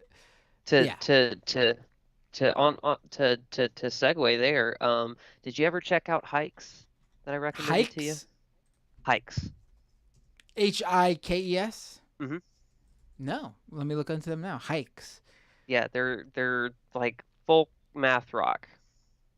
Depends. When you say math rock, it depends which way that goes. It goes really well with Hikes. I think you'll dig. They're really fun listen. And I used to run in some circles that overlapped with theirs, and so some like they played a house show at a spot that I rented back in the day, and some of my friends have been in some of their music videos and stuff. But they're a really chill group out of Austin, and they're good listeners. And then some other bands that I know are very excellent are going to be playing for all you DFW heads in the audience at the Cicada on September 8th at 8 p.m. for a benefit show for my roommate. So there's going to be a silent auction and live music. It's going to be dope. $10 to get in, and lots of good times with good folks, raising money for a good cause. Sounds like fun. Wish I could be there. Yeah, I wish you could too. But in lieu of that, you know, I got the flyer posted up on my social medias. If you check me out on Blue Skies, I believe it's Tony Rizzo dot whatever the Blue Sky. Right, the default Blue Sky thing. Yep. Yeah. And if you're not in the area and can't make it, but you want to contribute, the QR code on the flyer for the show, Fission Fest, is the link to the GoFundMe campaign. There we go. Everyone go check that out if you would like. And Tony, always a pleasure. Likewise, Matt. Take care. Have a great night. All right, let's go to. Oh wait, I think that might be it.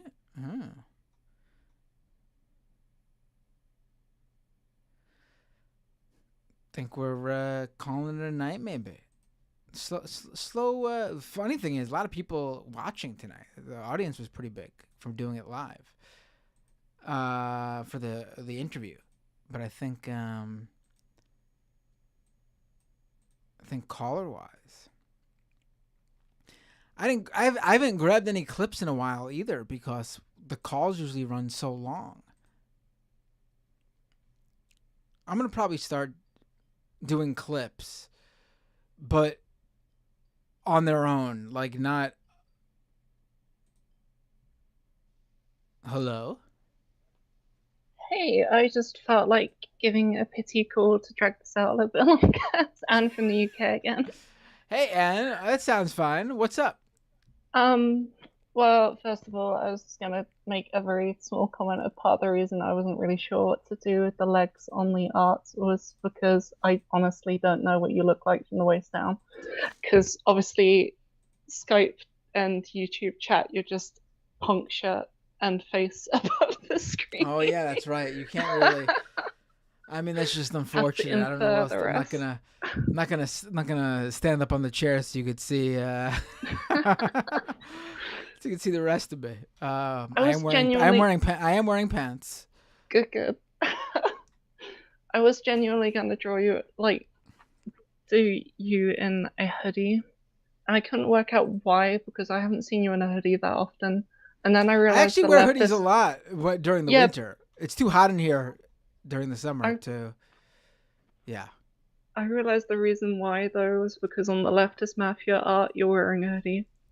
I do wear hoodies all the time, honestly, when it's the winter. But yeah, not gonna see me wearing a hoodie during the summer. Sorry, it's too hot. Otherwise, I was going to do the thing that annoys chat and mention some UK politics. It's been a while since I've mentioned any of it. Oh yeah, sure. Let's do that for a little bit. Let's let's talk UK politics for just a little bit. Catch me up. What's been going on over there on Turf Island?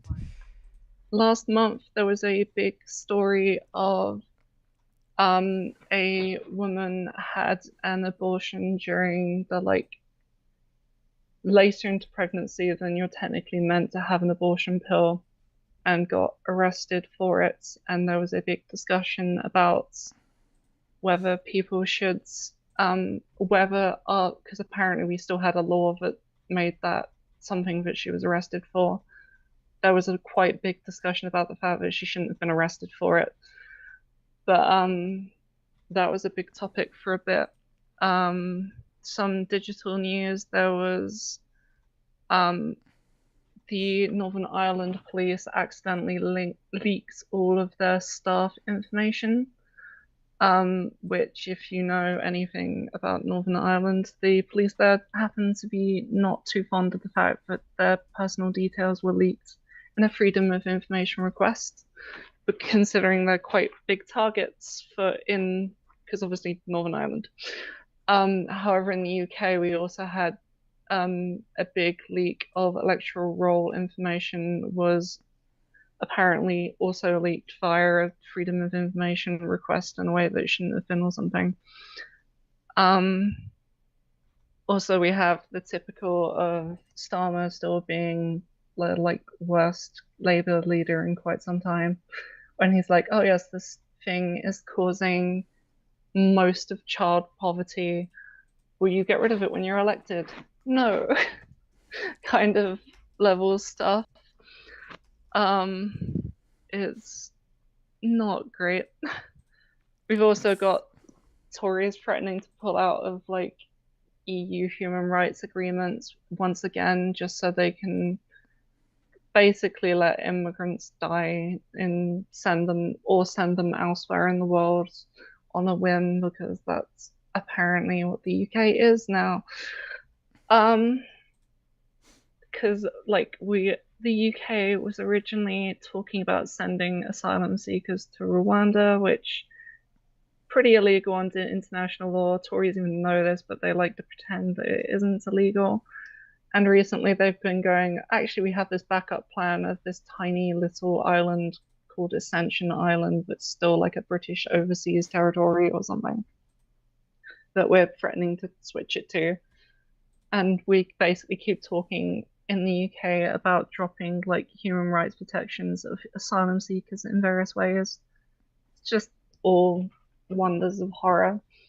UK politics is very depressing recently, and honestly, I haven't been tuning as much into it because basically the Tories are just trying to get everything through before they inevitably get voted out next election, and occasionally throwing a slight bone to the public, like we're going to give money to the NHS, but not towards actual doctors who support patients or anything, which is bizarre. But you know, anyway, that's the info dump on random UK news that I can think of.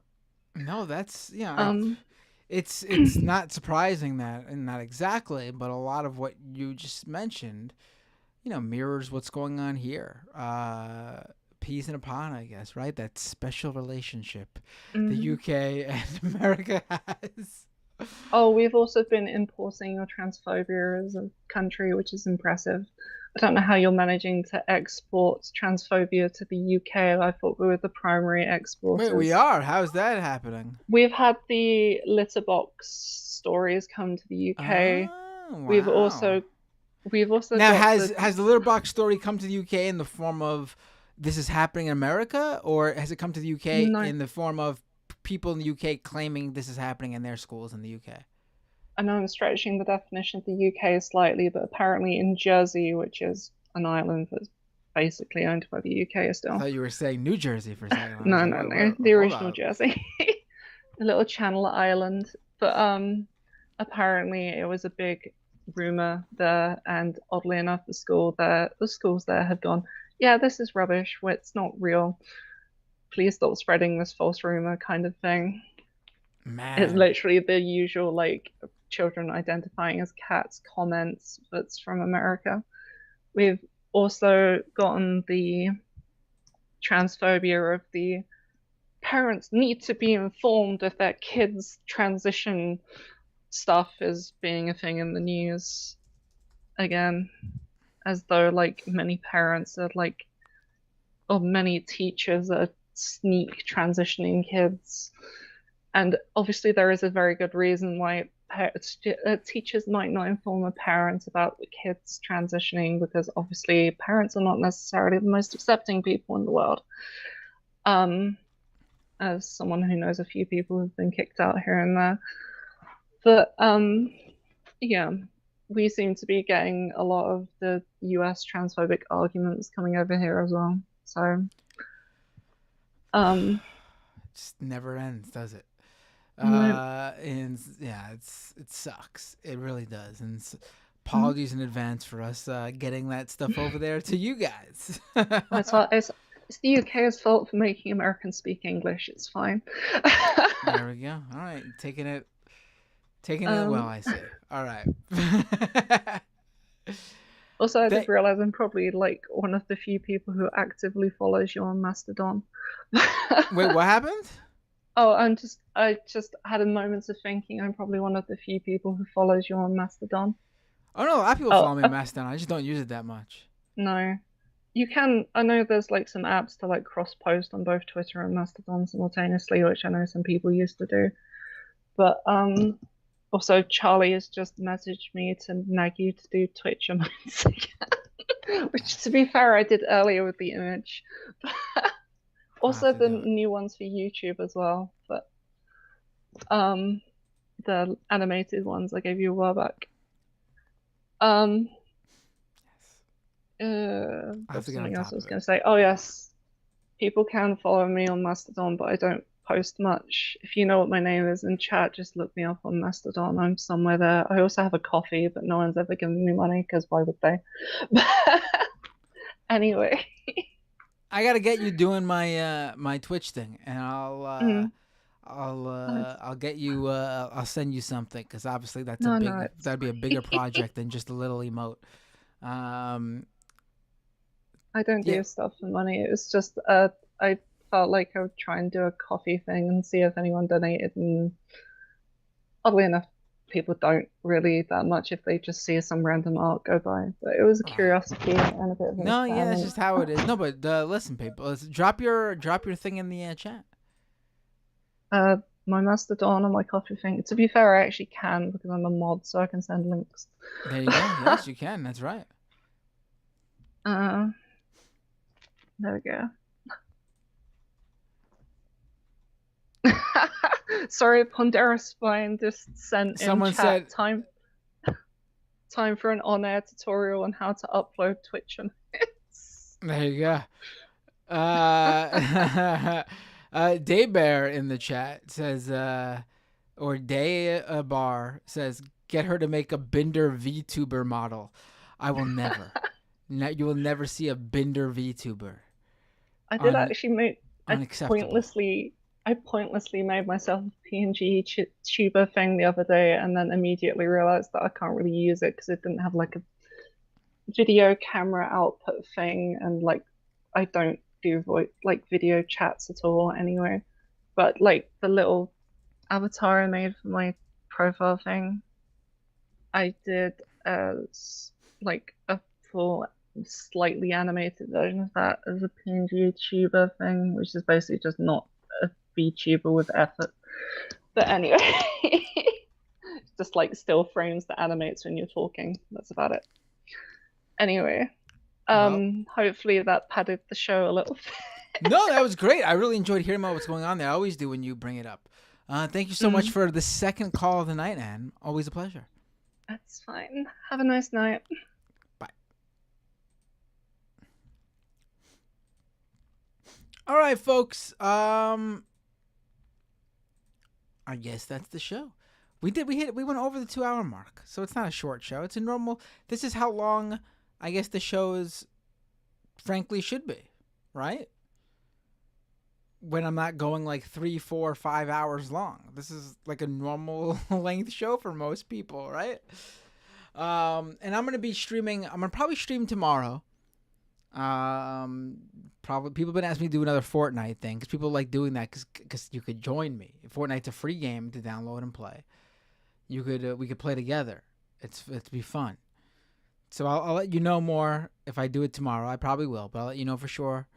And who should I raid over on Twitch?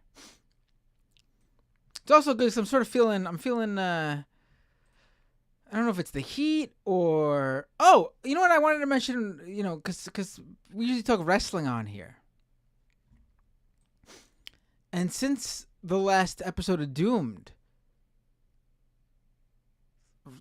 wrestling-wise, man, it's been a tough week for the wrestling world. So, on Wednesday, August 23rd, my birthday, Terry Funk died. Pro wrestling legend Terry Funk. Earlier this year, my family adopted a dog, and we named him Terry after Terry Funk, the wrestler. And we named him Terry to go along with our cat, who's named Sabu, also a wrestler. So very sad that Terry Funk died on my birthday too. But he was 79 years old, which is a full life. Obviously, you want to live more than that, but 79 is a full life. I recall hearing he was suffering from I think it was dementia. Is, you know, very sad, but still full life. But then the next day, really sad. Thursday, August 24th. Pro wrestler Bray Wyatt, who's an active wrestler on the WWE roster. Bray Wyatt died. Triple H just announced it on Twitter. And people were stunned, shocked. He's 36 years old. He was already a major star, but he was gearing up to be like one of their regular big names for the next, I don't know, decade maybe.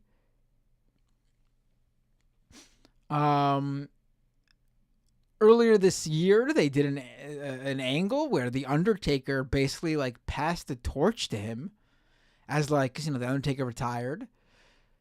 Basically, like, I guess like you're the next big like dark supernatural star, which there's always been like the one or two big like wrestling names in that way. But he apparently he disappeared off TV in February of this year and hasn't been on TV since. People have been constantly asking them what's going on with him, when's he going to be back. And there were rumors for over the past couple of weeks that he was gearing up for a comeback. But it turns out that you know, he got COVID earlier this year. And it created heart issues that he struggled with for months. I don't know how, it sounds like they were very serious. I don't know if he spent time in the hospital, or it sounds like he probably did. But this was all unknown until he passed away. And then on Thursday, he had a heart attack. 36 years old.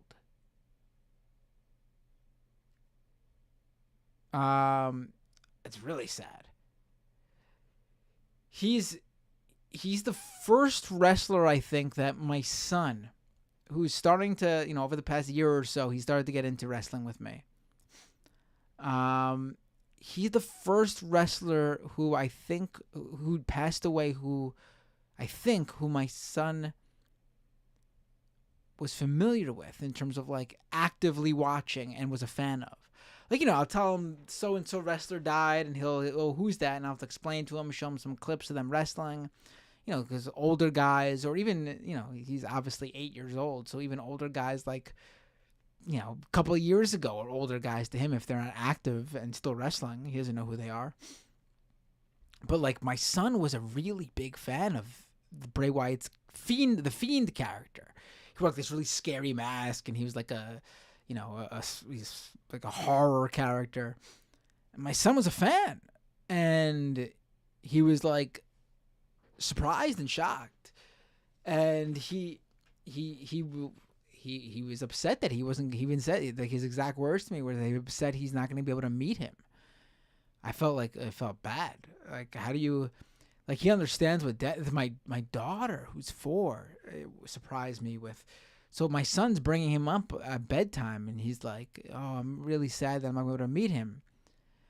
And she asks, like, "Oh, how long will he be dead for?"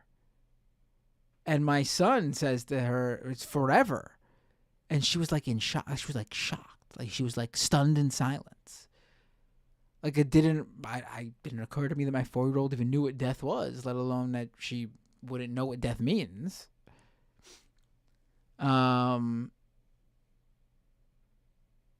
They did a tribute show on Friday. It was very, very, very well done. I liked that they did it was like a split Terry Funk and Bray Wyatt tribute show, which was very nice because Terry Funk was a very, you know, he didn't have a big WWE career, but in the overall, you know, sport of professional wrestling, he was a huge star. But it's obviously more of a focus on Bray Wyatt as an active 36-year-old wrestler signed with the company, who, you know, his death is truly shocking. The shirt I'm wearing is a Bray Wyatt shirt for when he was with his Wyatt family group. And the crazy part here, let me show you the shirt. Hold on.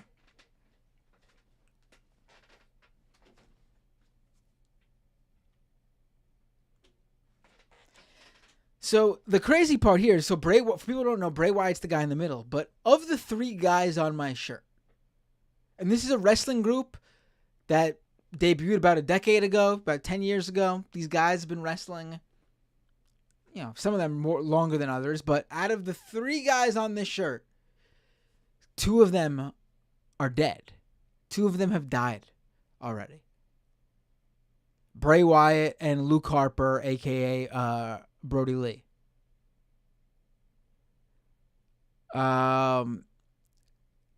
Which is crazy. You know, he had... Oh, the people asked... The guy's wearing it's a big guy with a big beard. He wears a... Oh, wait, I'm doing the wrong side of the shirt. You can see his beard under the mask. He wore a sheep mask. They were like the angle was that it was called the Wyatt family, and they were like a backwoods, Louisiana swamp cult.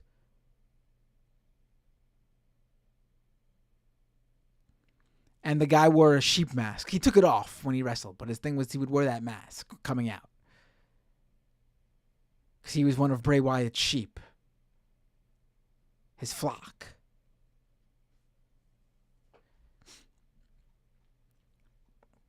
Oh, man, sad. Like, you know, you think about... Listen, there are obviously wrestlers... it's bad for wrestlers. They die young more, I feel like, than any other industry in terms of at least one that people are familiar with the cast of characters. It's bad. But, like... You know, they were one of the when Luke Harper, Brody Lee, the guy over here, when he died 3 years ago in 2020 at the age of 42.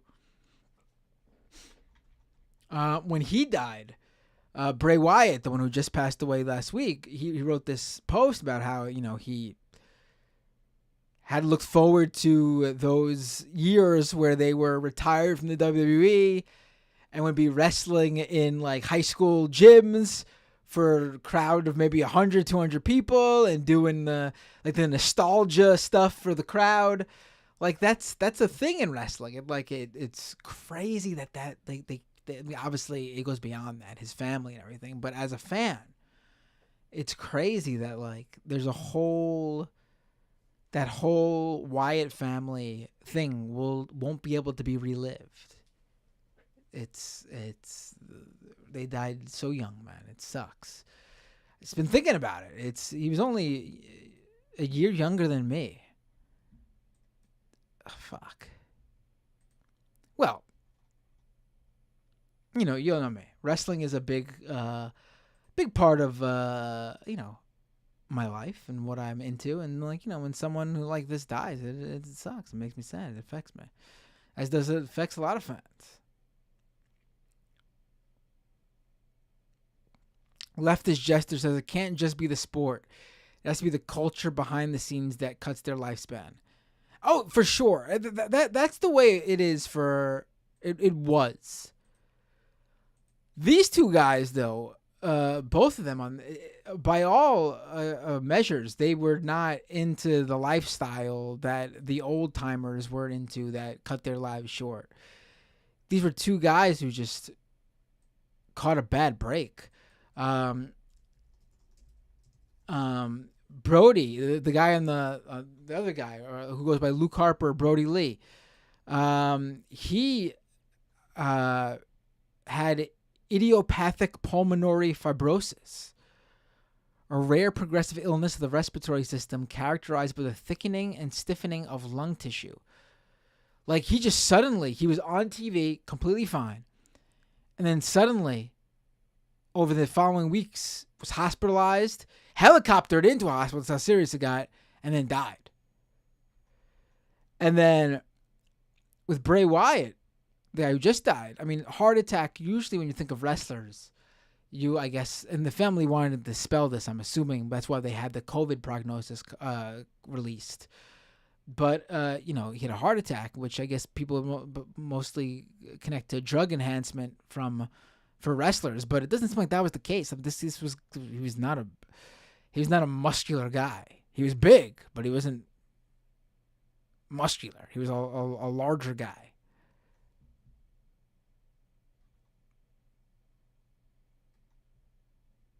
And he had COVID. No. All three of them are no. Two of them are dead. I mean, that's still a lot. The guy, Luke Harper, the guy over here, he went by Luke Harper in the WWE and Brody Lee elsewhere. The guy wearing the sheep mask is still alive. That's Eric Rowan. Sorry if I confused.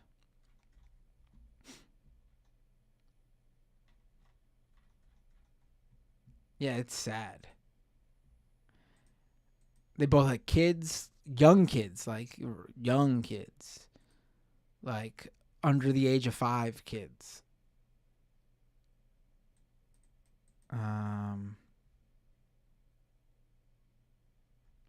I do think the wrestling schedule can definitely be cut big time, especially the WWE. They have these guys on the road wrestling way too often, multiple times a week. No periods off. Every single week, 52 weeks a year. You know, they got to be doing 3 or 4 nights a week on the road every week. It's unnecessary. I think that adds a lot to, you know, the wear. I mean, from the perspective that it will extend their careers too, at the very least. If a company only needs to look at it from what they get out of it standpoint, they're just out on the road too long, too much. They should be, and listen, with the amount of wrestlers they have on the roster, they don't even need, if the company doesn't want to take time off, they can make it very clear, cut the year in half, 2 seasons, one group of wrestlers wrestles 1 season, one group of wrestlers wrestle 2 seasons, and if you need to commingle, do that in March where everyone works for the WrestleMania season, or the January to March period, where it's the WrestleMania season, Royal Rumble to WrestleMania. Like, give these guys a couple months off every year. The anti-corporatist says, was he anti-vax? It's unclear what any of their vaccination statuses are, but I will say the WWE was pretty pro-vax in 2020. There were wrestlers, especially their big wrestler, Roman Reigns, their absolute number 1 star right now, their champion. He took a number of months off during 2020, during COVID. They basically rented an arena, and they didn't shut down during COVID, WWE. They rented an arena and did the shows every week from the one arena without anyone in attendance. Just for TV. Like, they would have cameras, and minimal, like, obviously the wrestlers would be there, the referee, the camera crew, but that was it. But Roman Reigns stopped going to the shows for months because he had just come back from battling leukemia, and he couldn't, he couldn't fuck around. He had to be extra careful. And so I do know they were pretty serious about the vaccine stuff, to the point where I'm pretty sure, they didn't say this was why, but there were some people who were released in like 2020, 2021, where it seemed like due to their positions on the internet, they might have been released because they were anti-vax, like they wouldn't get the vaccine.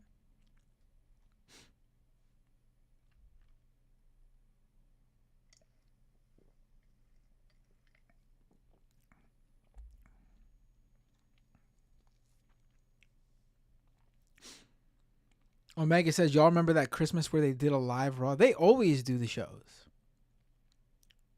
Doesn't matter what it is. Maybe on Christmas now they pre-tape or something, but they do a day after Christmas MSG show almost every year. It's not televised, but it's at MSG every year. Day after Christmas. So even if you get to spend the day with your family, you're on the road that night or the next morning.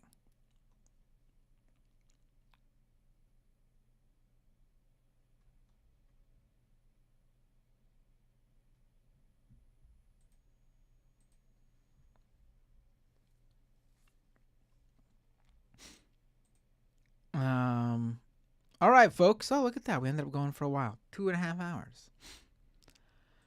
That's the show. Who should I rate over on Twitch?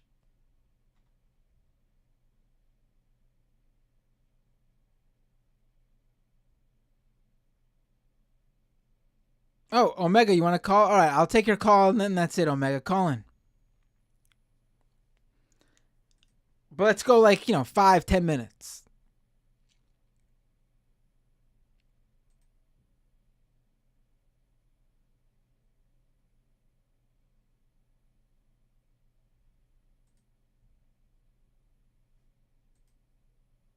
Omega.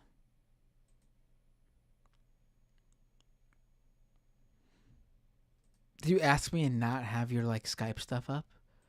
Should have probably started preparing just in case I'd say yes, right? You blew it. You blew it. What's going on? I'm gonna give you 5, 4, 3,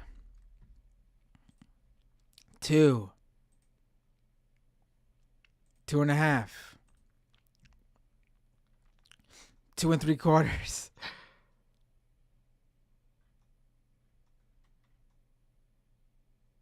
1. What are you doing? Where are you? Were you serious about this?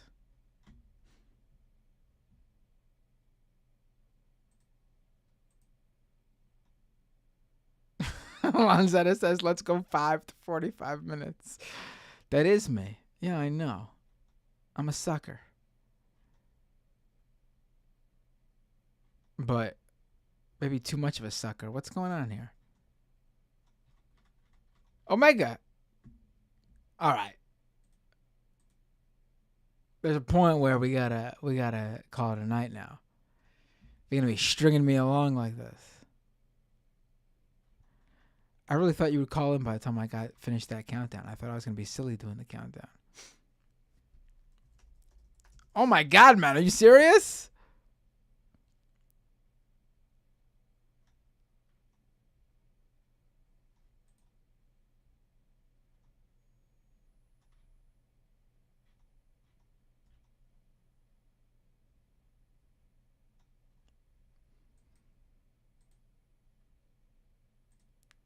I guess that's the show.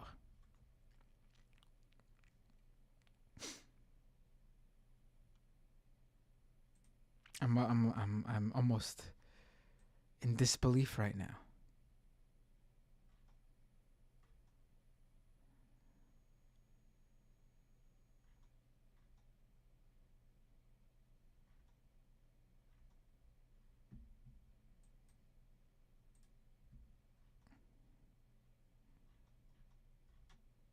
Yo. For real? What's going on here?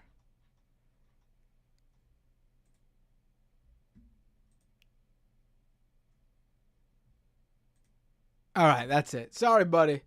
Another show. Another day. All right, everyone, who should I rate on Twitch?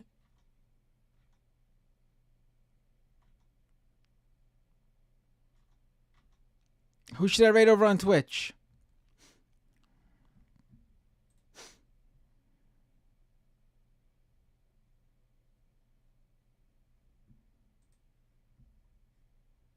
Let's see who's on.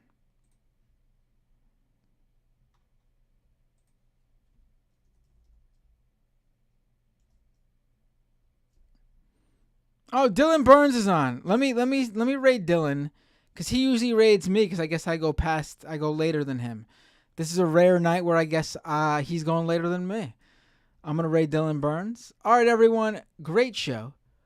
We went longer than I thought, but not as long as usual. Well, not really. We went 2.5 hours. It's a pretty normal amount of time for a show. I will likely do a fun gaming stream tomorrow. And then Thursday, Majority Report, Leftist Mafia. And we'll see what else. Well, who knows? We'll see. All right. I will see you all.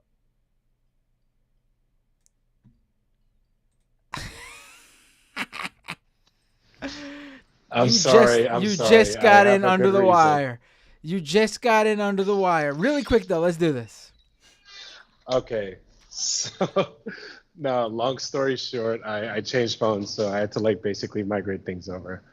So, also long time. What I was gonna get into is like, I don't know if my IM got read like days ago when you were on Majority Report. Do you think the Wyatt family may be cursed? I don't know, man. I was thinking that, like, just like, like sillily, like, but not for real. I mean, it's just like, I don't believe in that. But, yeah. I mean, it sucks. Yeah, it is so wild, like with all the chaos happening regards to that and like stuff in AEW regarding Punk that I'm starting to wonder if he should even stick around anymore. That's like there's some chaotic stuff on both. I mean, the Punk stuff is not even comparable. I mean, that's just it's definitely silliness. Not. No. To me, it's just like really sad because it's another person, and it's the same thing as like Brody Lee, where they were there, they weren't given too much to run with, and when they started to build up towards something really good, or possibly have a chance at creating something like really solid, they don't really go all the way in with it, and they kind of just, it's always such a massive disappointment because like, sure, they're going to have all these pictures of him with the title and all that stuff like that, so they can just say, look, we gave him the title. It's like, yeah, but you didn't really, first time was just basically a transitional thing to hand it off to Randy, so Randy can hand it off to Jinder. And then the other time was just so you can hand it off to Goldberg and invalidate all that stuff. I mean, they just wasted his time. And it's the same thing when like Luke Harper went solo and he was the IC champion. They did the thing with the eyes and all this stuff, and they didn't do anything else. And then they kind of slowly but surely brought him back into the fold. And they're like, oh, let's get the Wyatt family back in again. Okay. And then they did the tag team, and that was fine. But then it's like they don't really they never gave them too much to work with after a point, and it was kind of wasteful, to be honest. Like, it's like they find a way to him.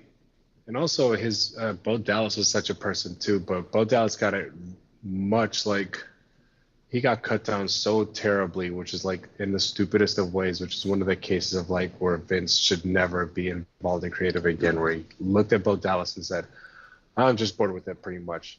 And then that was it.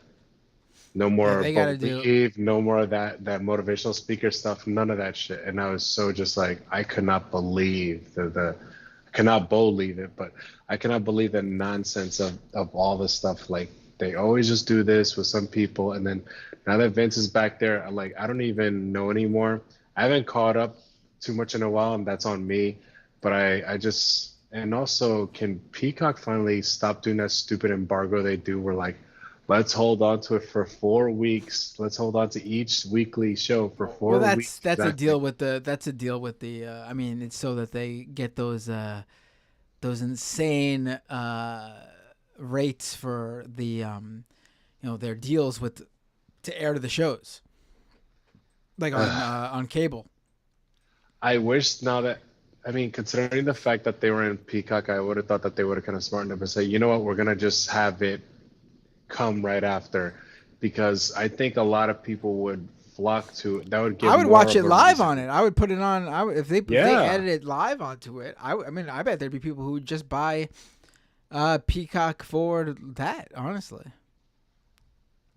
Yeah. Wait. So they don't air it live on the other tiers. Like I'm only at the tier where you could get WWE stuff. The bare minimum. Because the deal they have with the cable companies, it's like why they're able to ask so much for the licensing, because they're a live show that you could only watch by having that station, and so it's a major draw for those networks to grab live, because live is pretty much all that old school cable is really cleaning up on. Like that's where all the money is: live sports, live events. So they get asked for a lot of money. That's the only thing they have now, because everything else would just be like, well, you can catch it on streaming, right? But even Hulu does live sports now, so like you don't even need that. So if you had the pack, say Your family had the whole package deal with all the Disney streaming services. That's it. Like, you got Hulu, you got ESPN, you got Disney Plus. You're fine. They're gonna up the price a little bit, and they might start adding tiers where you get ads, which is like the stupidest thing imaginable. It's like, please, please, please, please, please. And in the wake of all this other stuff, is just all the stuff, the scabby stuff, and everything like that. And their whole thing with their FX network too, which is this other thing. Why in God's green earth are you putting up Kim Kardashian on American Horror Story? What is wrong with you? You're gonna make people hate. Oh, I got no show. idea what you're talking about now, my friend. So long story short, they have a season where Kim Kardashian's featured on there, and then these other people they were filming this recently. It'll probably do really good ratings. Yeah, they were filming this recently, but my thing is also it's one of the things of like. It's a case of like you can't get the crossover to the extent that you think you are because people want to watch this certain thing. They're going to watch that certain thing. They're not going to come over to there. It's like with phones. Not everybody wants an iPhone. If they want an iPhone, they'll get an iPhone. They won't get something that looks like a discount iPhone to people. Even though that's not an iPhone's a discount Android, but that's another story. Anyways, before I go off on 50 tangents, it's still a super sad thing, honestly, that the whole thing with like Bray Wyatt and all the stuff like that. Like, it's ironic too, considering that Terry Funk passed away at an age that people don't expect wrestlers to pass away at, and he had like longevity in terms of life or whatever. And considering the amount of times he unretired, it's like a shock to me. And then here comes Bray dying at like half that age. It's just like, yeah, it's sad, man. Yeah, very, very sad. A few people died of COVID recently. It's been a bad year for wrestling. Iron Sheik died. Iron Sheik is the most soundbite filled guy ever. You cannot not laugh at the things that he just says. Just like some of the dumbest stuff that he says because he's old and he's on a lot of drugs and stuff. But it's super classic. It's just like I would wear some of that stuff on a shirt, not all of them, but like. Maybe one with him saying that I'll make you humble. Like I would totally wear that as a shirt. Just classic. I don't know. That's beside the point. Anyhow, you and yours take care. And yeah, school starting next week for us New York folks. Yeah. I just got the last of my stuff in order to purchase it, and it's quite gonna be quite an ordeal. Shoes wise is always kind of like a whole thing, like clothing, like keeping track of your kids growing, especially with shoes is more difficult than it is with like clothes, because with clothes you can kind of measure it. With shoes you're like, one day your kid's a size 3 and then they jump up to like a size 5 and you're like, my God, stop growing. Right. Yeah. And you know how tall I am, so forget about it. Have a great night, Omega. Great to hear from you. Glad you're able to get in under the wire here. Yeah. Have a great night.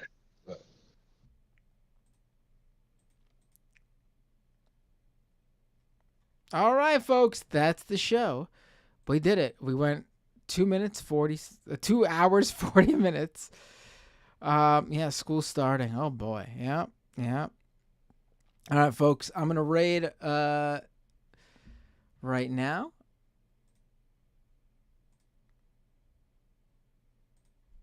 Let's see. First of all, he's still on? Yeah, he is. All right, let's do that raid. And, all right. See you all next time. Gabriel Gorski says, congratulations on doing some really solid work lately. Everyone is taking notice, and it is well-deserved. Oh, I appreciate that. Thank you. All right, folks. Yeah, I wanted to read that. Hell yeah, I wanted to read that. Have a great night. Probably streaming tomorrow. See you for sure Thursday. Majority Report, Leftist Mafia.